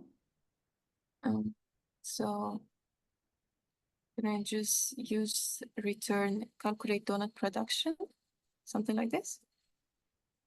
You could, however, we need the result of 3 months. So you might want to store them first, just to make your code a bit more readable. So like, what's the KPI for month 1? Let's calculate that first. Okay. So should I just copy this one? Okay, let's get some help from your group mates. I would declare like a variable like month 1 and call the function, the previous function with arguments that we have for the first month, then triple it using the different arguments, and then in the second function calculate average, I would calculate them and divide by number of months. Good. Yep. Now, Jenna, if you could also help to implement it. In that case, can we use a formula of the, we have a formula for the calculate donut production KPI, and instead of putting again, repeating the formula, as was we did the previous task, just put the function calculate donut production instead of formula. Yeah, exactly. Yeah, Okay. absolutely. That's what we should do.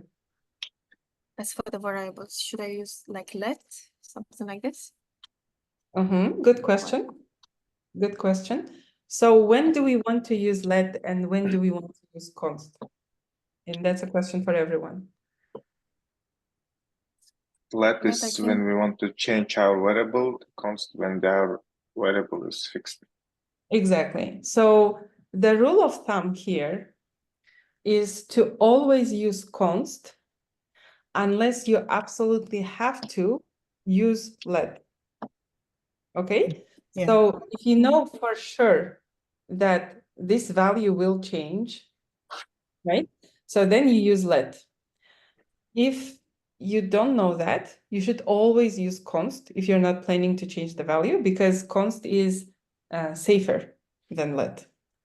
Okay, so in this case, we're not planning to change the KPI value for each month, right? It's going to be a constant value. So let's use const.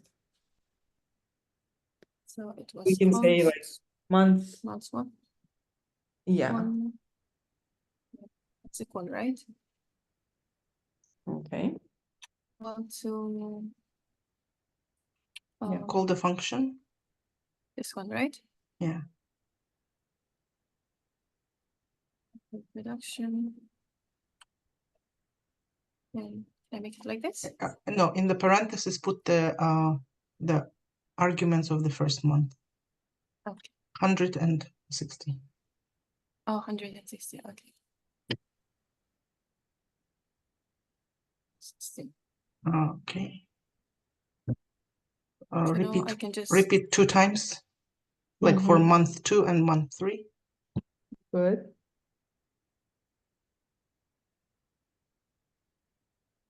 I mean, should we take them out? Oh, actually, no. No, it's fine. We can Okay. keep. because it's different name, right? So that's why. Yeah, because we're Mhm. calculating for the 3. Yeah, it's okay. This one is 90 and this is 80. Yes, and then you can sum them up and divide by 3. The output return. Mhm. Months 1 0 okay. Mhm. This You should may be want to take brackets, them in right? parentheses. Yeah.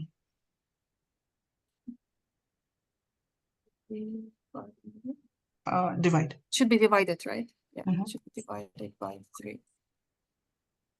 Mm.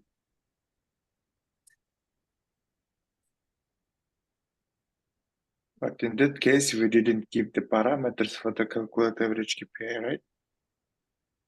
So what Yeah, I guess. parameters should be here? Yeah, I guess we don't need them here because all the information is like inside the function.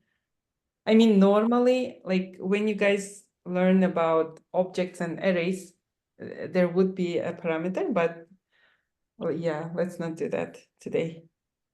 Mhm. Okay, right? Mhm. Yeah, it gives an error. What did it say? Did I forget anything like this? So it says on the right-hand side that you have a syntax error, right? So you have a syntax error on line 73. Oh, yeah, you So need let's to go back to line 73 and double check whether we're missing something. yeah, you need to take into parentheses the console log after the console log. Oh, okay. So console log is also a function, right? So it's parentheses. All right. So our average KPI is 80. 80. Mhm. Good. Very nice. Do you guys have any questions about this function, calculate average KPI function? I got different numbers. I got 74, 62. 74 I and don't know why. 62. Yeah, Are we- 74, numbers? that's Are we using the same formula? yeah, actually everything was same, yeah. And the 160, right? Yeah. Yes, I have the same. With Marcel? Yeah. Maybe because that the triplet is rounding. No, Oh that no. I know, yeah, it's too much. From 74 to 80, yeah. Oh, the formula that Maksat shared in the chat says actual value divided by target value. And in our case, we are multiplying it.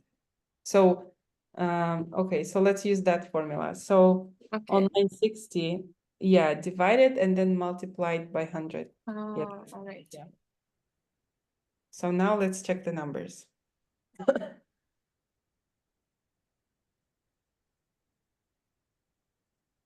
Did you guys get 74? Yeah, exactly the same. Okay, very nice. So now let's round that up to, I don't know, to like second decimal. Do you guys know that method? 74. So we want to get 74.62, not like this long. 63, yeah. Okay. Yeah, so do you guys know the method for it? No, I don't know. We So- can use problem math seal maybe or math floor.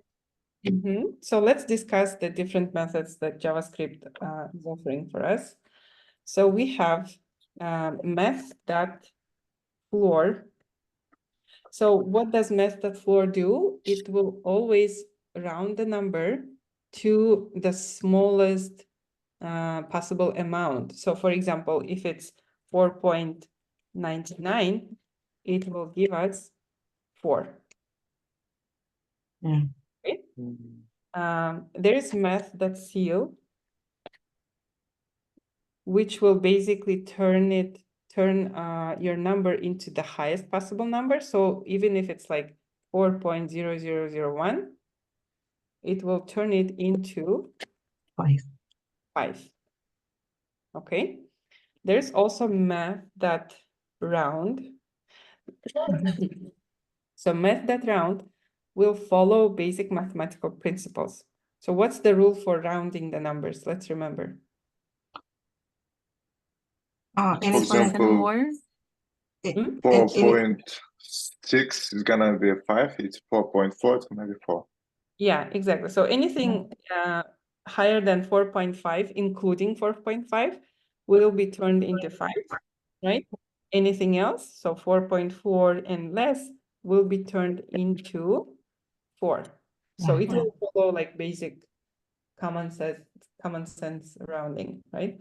And I believe if you pass, for example, 2 here, but I'm not sure. No, not here. Hold on, let me Google it. I forgot myself. Yeah, I think it's there. If you put 2, it will round to the nearest 10th decimal, and if you put 3 to the nearest 100th decimal. Really? Because then where do you pass the number? Hold on 1 second. Let me Google it. So JavaScript.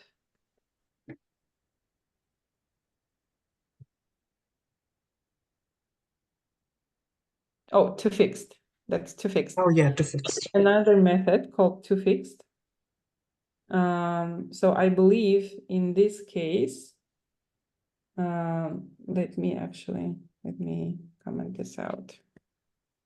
So in this case, could you comment those lines out for me? 75, 76, 77. Thank you. So there's also to fixed. So I think the way you use it is, hold on 1 second.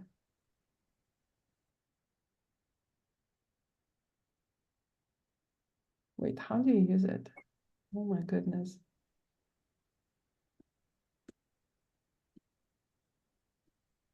One second, I'm looking it up. So we have math.for to fixed. Oh, okay. So let's say we have a number that has like a bunch of decimals, right? So in our case, this is the result, right? Can you guys see my mouse? This is the result. So we were calculating average, right? So average is this number, and we know that it will give us a bunch of decimals. So then what you can do is when you're returning, you can do average dot to fixed. And then I believe you're passing like a number of decimals you want to have after the dot. So for example, if we want 2 decimals, we can pass 2, and that should technically give us, yeah, there you go.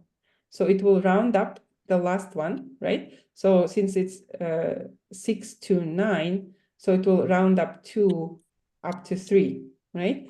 And then it will give us 74.63, right? So for example, if we passed just 1, so then it would give us just 74.6, because yeah, it will follow basic mathematical rules. So since after 6 we have 2, so it will round it up to 6. Okay. But in that case, the number became string, not number, right? It's changing. It's the type of data. It became string, not a number.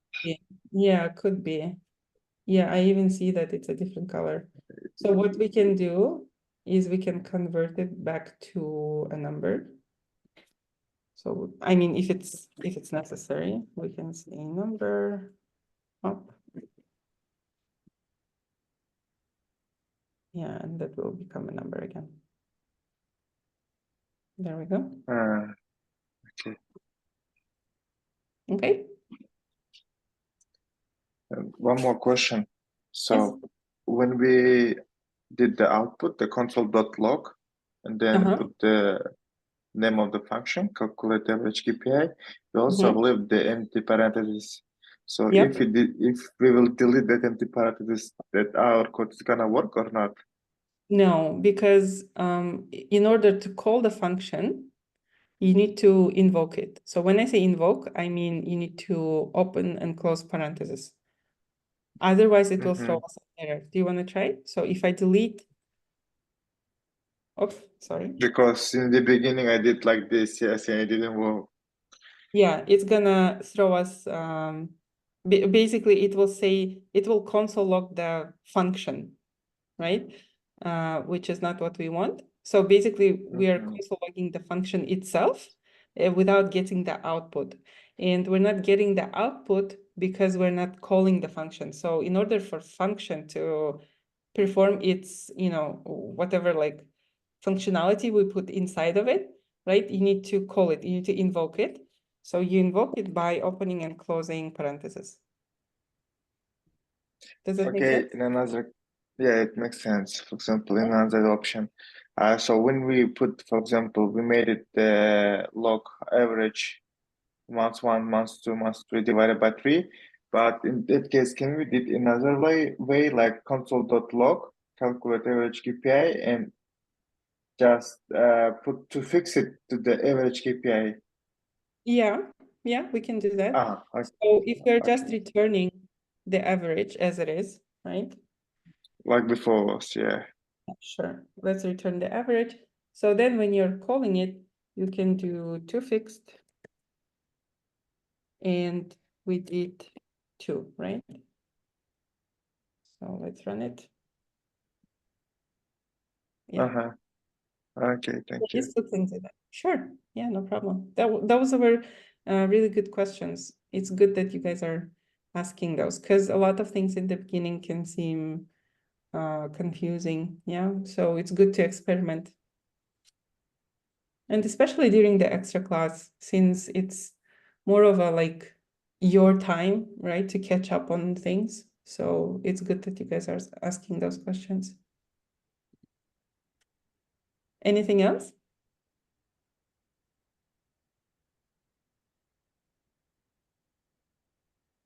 Asel, as we progress with the functions, can we try solving the questions from HackerRank or Exercism? Because the other day I opened and just closed it because Quite scary. yeah, they are scary. Yeah. So for you guys now, opening HackerRank is like if you just learn the alphabet and then opened a Shakespeare book to read. So yeah, of course, as we are closer to like month 4, maybe we could try something from there. Plus, you guys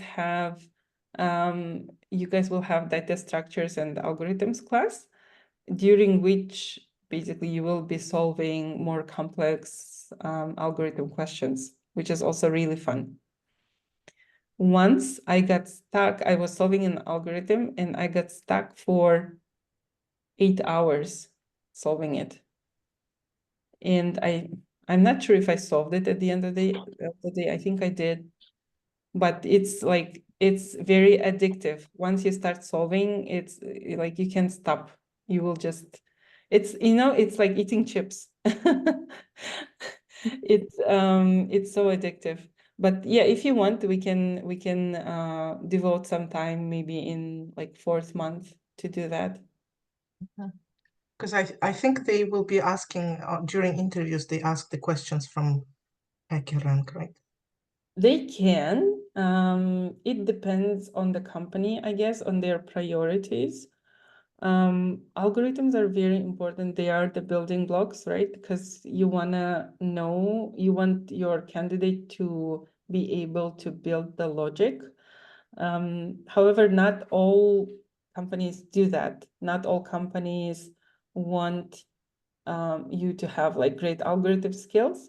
They may check you for more like your React skills, and then give you like, I don't know, like a live coding task with React rather than with just the pure algorithm. It really depends on the company's priorities, but it's good to be prepared mentally, at least, to like different kinds of questions. Yeah, because once you're walking into an interview, like you never know. You never know what they're gonna ask.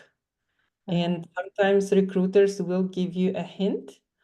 Sometimes they won't. Sometimes they will give you a hint that is totally wrong because they like assumed something and then you expect it, and then it's like a totally different, like absolutely different thing in an interview. So it's better to just be ready to be surprised and just enjoy the process. Yeah, because doing interviews is a challenge of its own. So yeah, just view it as a challenge. Like you're gonna fail a bunch of times, which is normal, and then you will eventually pass, which will give you this, a totally different feeling of fulfillment, I guess. So yeah, just view it as like a normal stage of your transition from whoever you were before to a software developer. Okay. How's your husband doing, by the way? He's okay. He's looking for jobs. He's applying. Good. Is he getting any calls? Uh, I think so, once in a while. Good. Okay. Not a That's lot. well, it is something. I feel like European market is a little better than US market. Do we have anyone from Europe in this cohort? No, right? Because last time I think we had. We have it one girl actually from Poland Where's as well, if I'm not mistaken. I Nice. don't remember her name. But yes. Really But nice. but the bad thing is the time in Europe when we have classes Yeah. is 2 a.m. in the morning. Yeah, that's the challenge. When I was joining classes, I fell asleep a bunch of times because it was deep night here. And that's why I'm unfortunately only able to join on Saturdays, because it's the only like more or less convenient time for Poland. But yeah, I would love to join to like more classes. But the timing is just horrible for me.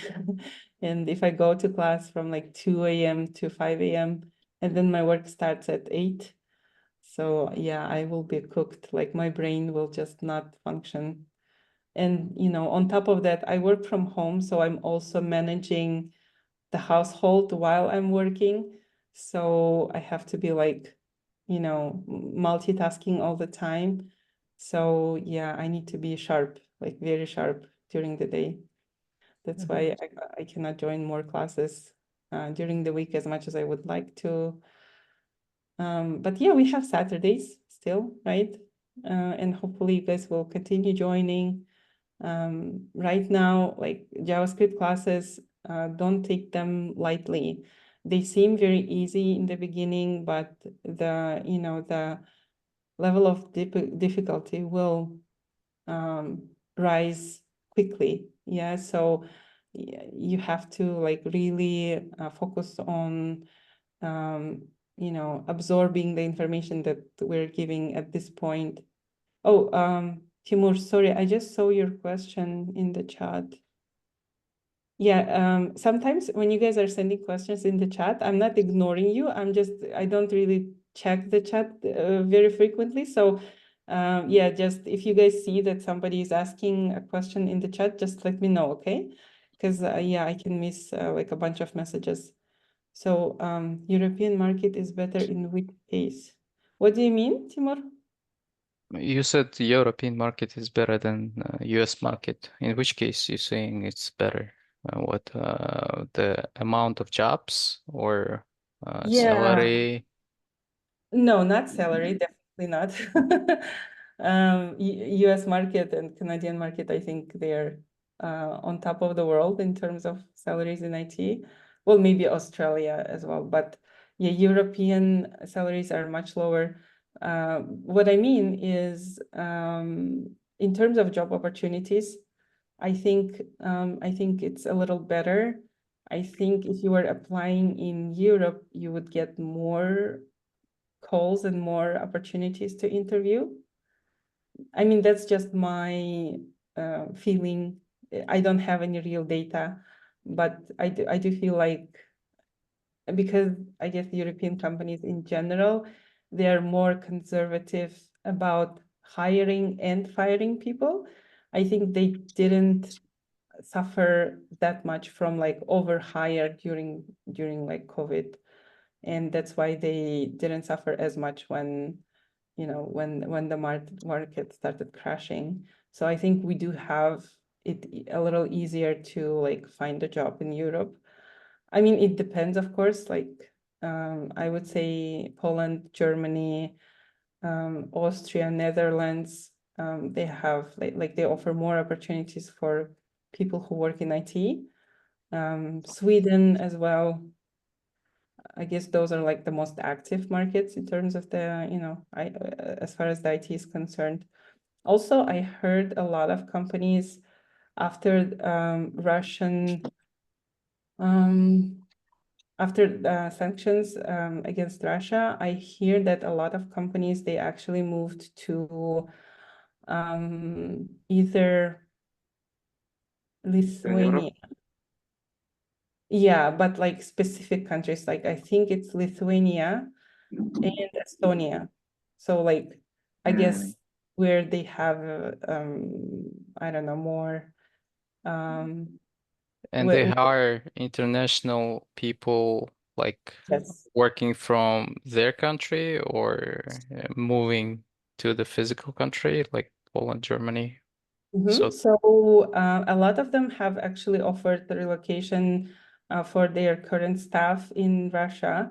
However, not everyone was able to relocate. So now they're trying to hunt down people who are from post-Soviet countries who also speak like Russian and English, so that because their clients are English speaking, right? So they want you to be able to communicate in English, but also they want you to assimilate with the team really well.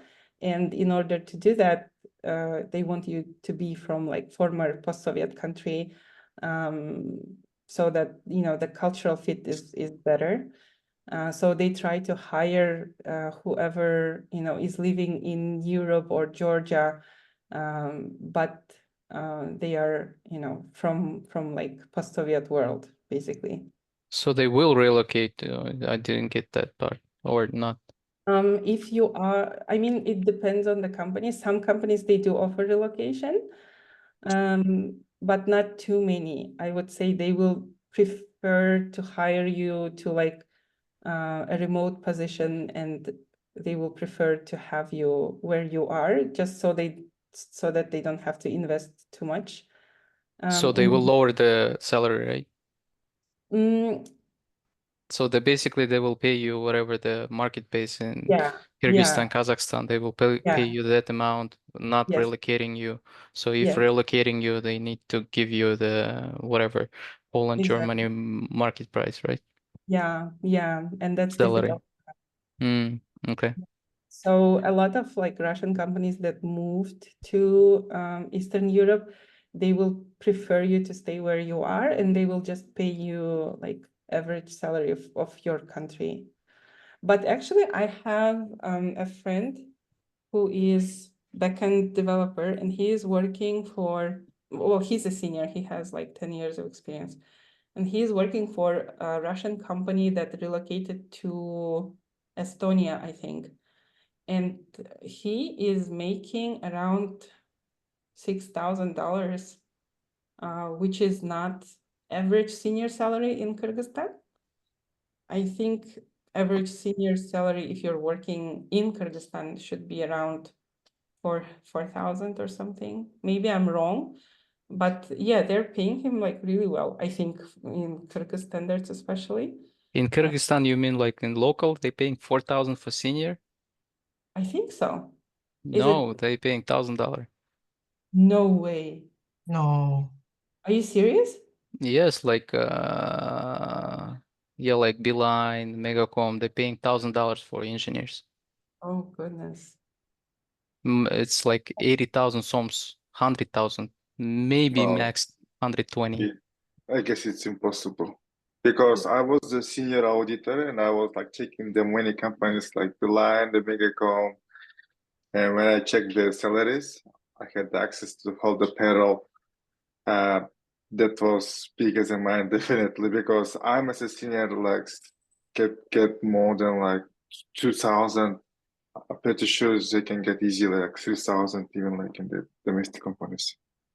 Oh, so They 3,000. did, and that was the 2022. Now I guess it's even higher. Okay. Well, that sounds a little better.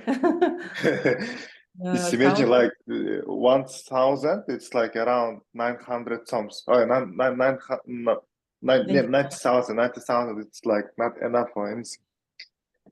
I don't know. I have a friend who works in Megacom, and Oh yeah, he gets Megacom is cheaper.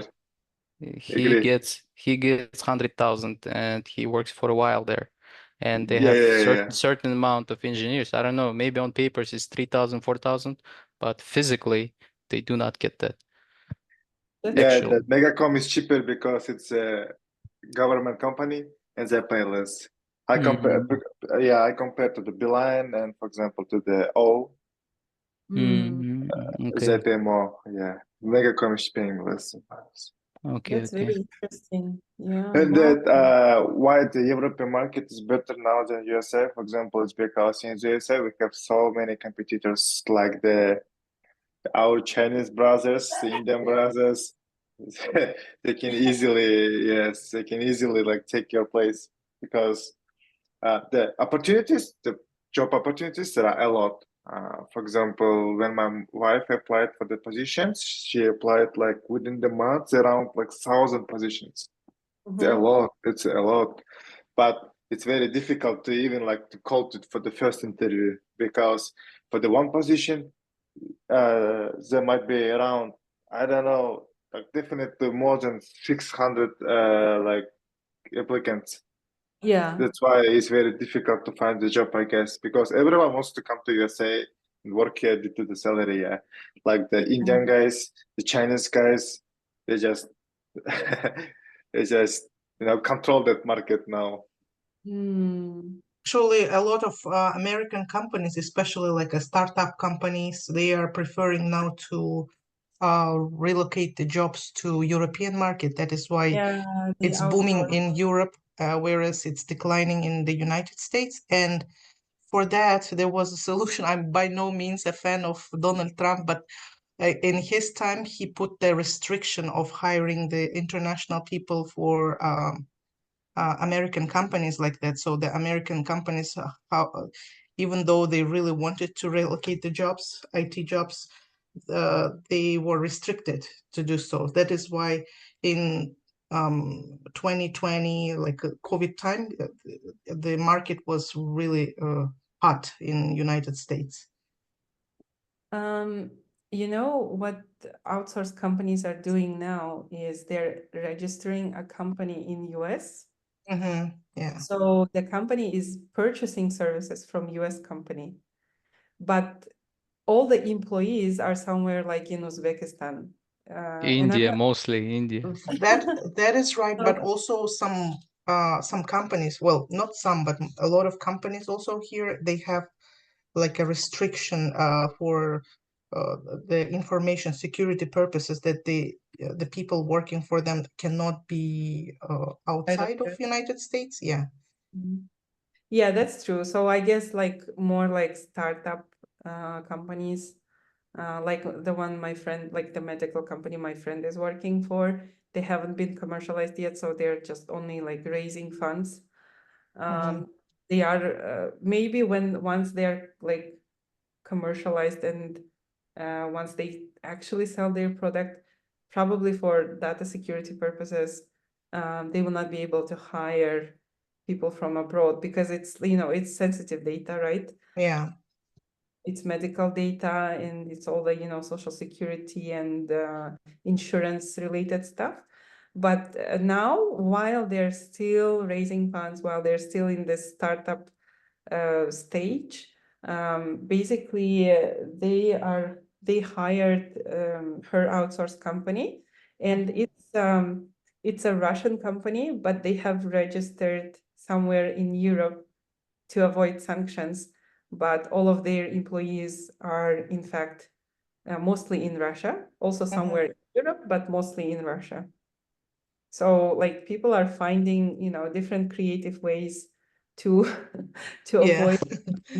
So for example, I was interviewing with one Belarusian company and they told me they have official, you know, registered company in like 4 or 5 countries all around the world. So they have in Europe, they have in US, somewhere in Southeast Asia, and in Belarus. So they have like 4 or 5 different locations, and depending on the client, they can offer, you know, they can offer like different location basically to contract with them.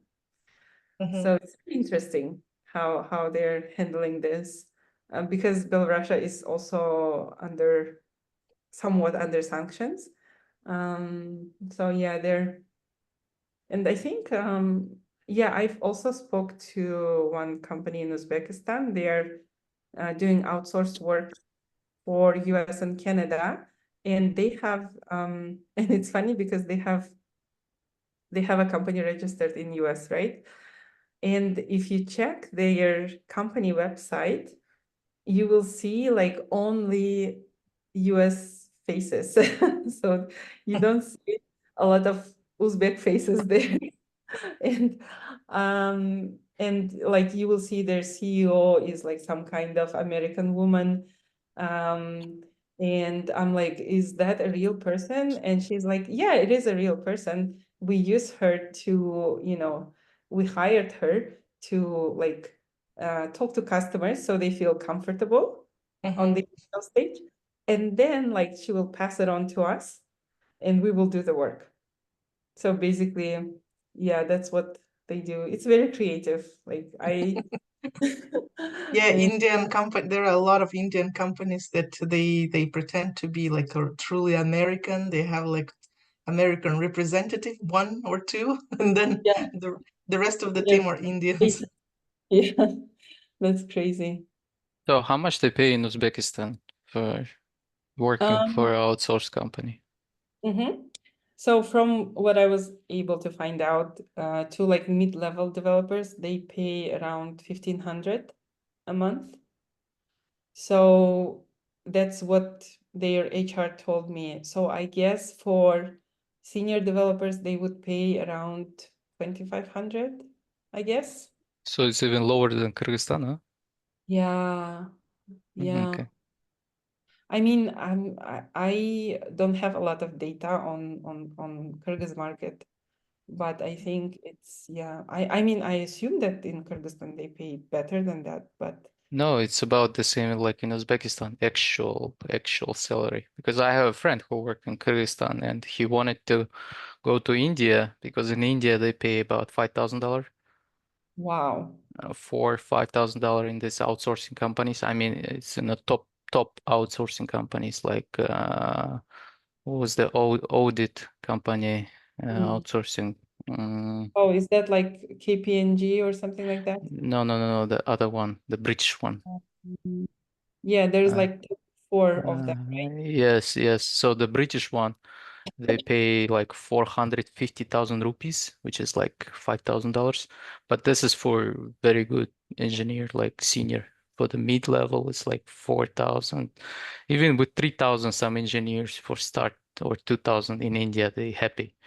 So he was thinking to move to India to get $5,000 salary. And But there is a yeah, big competition he couldn't get. I assume, yeah. And I assume that also the cost of living is much lower in India than in Kyrgyzstan, right? I Oh, mean, not definitely. in the big city like Mumbai, no, but in a small city, maybe yes. But Because I it's was a recently different lifestyle. You need to, I don't yeah, know, adapt. huge change, huge change. I mean, I was shocked by recent prices in Kyrgyzstan because I realized that like prices for food and for meat are the same as in Poland. And in Poland, like the minimum salary you can pay is about 1,000 euros. It's a minimum. So, and what's the minimum in our country? Like, how are people making it? I don't know. It bothers me. Anyway, all right. Well, it was nice seeing you guys.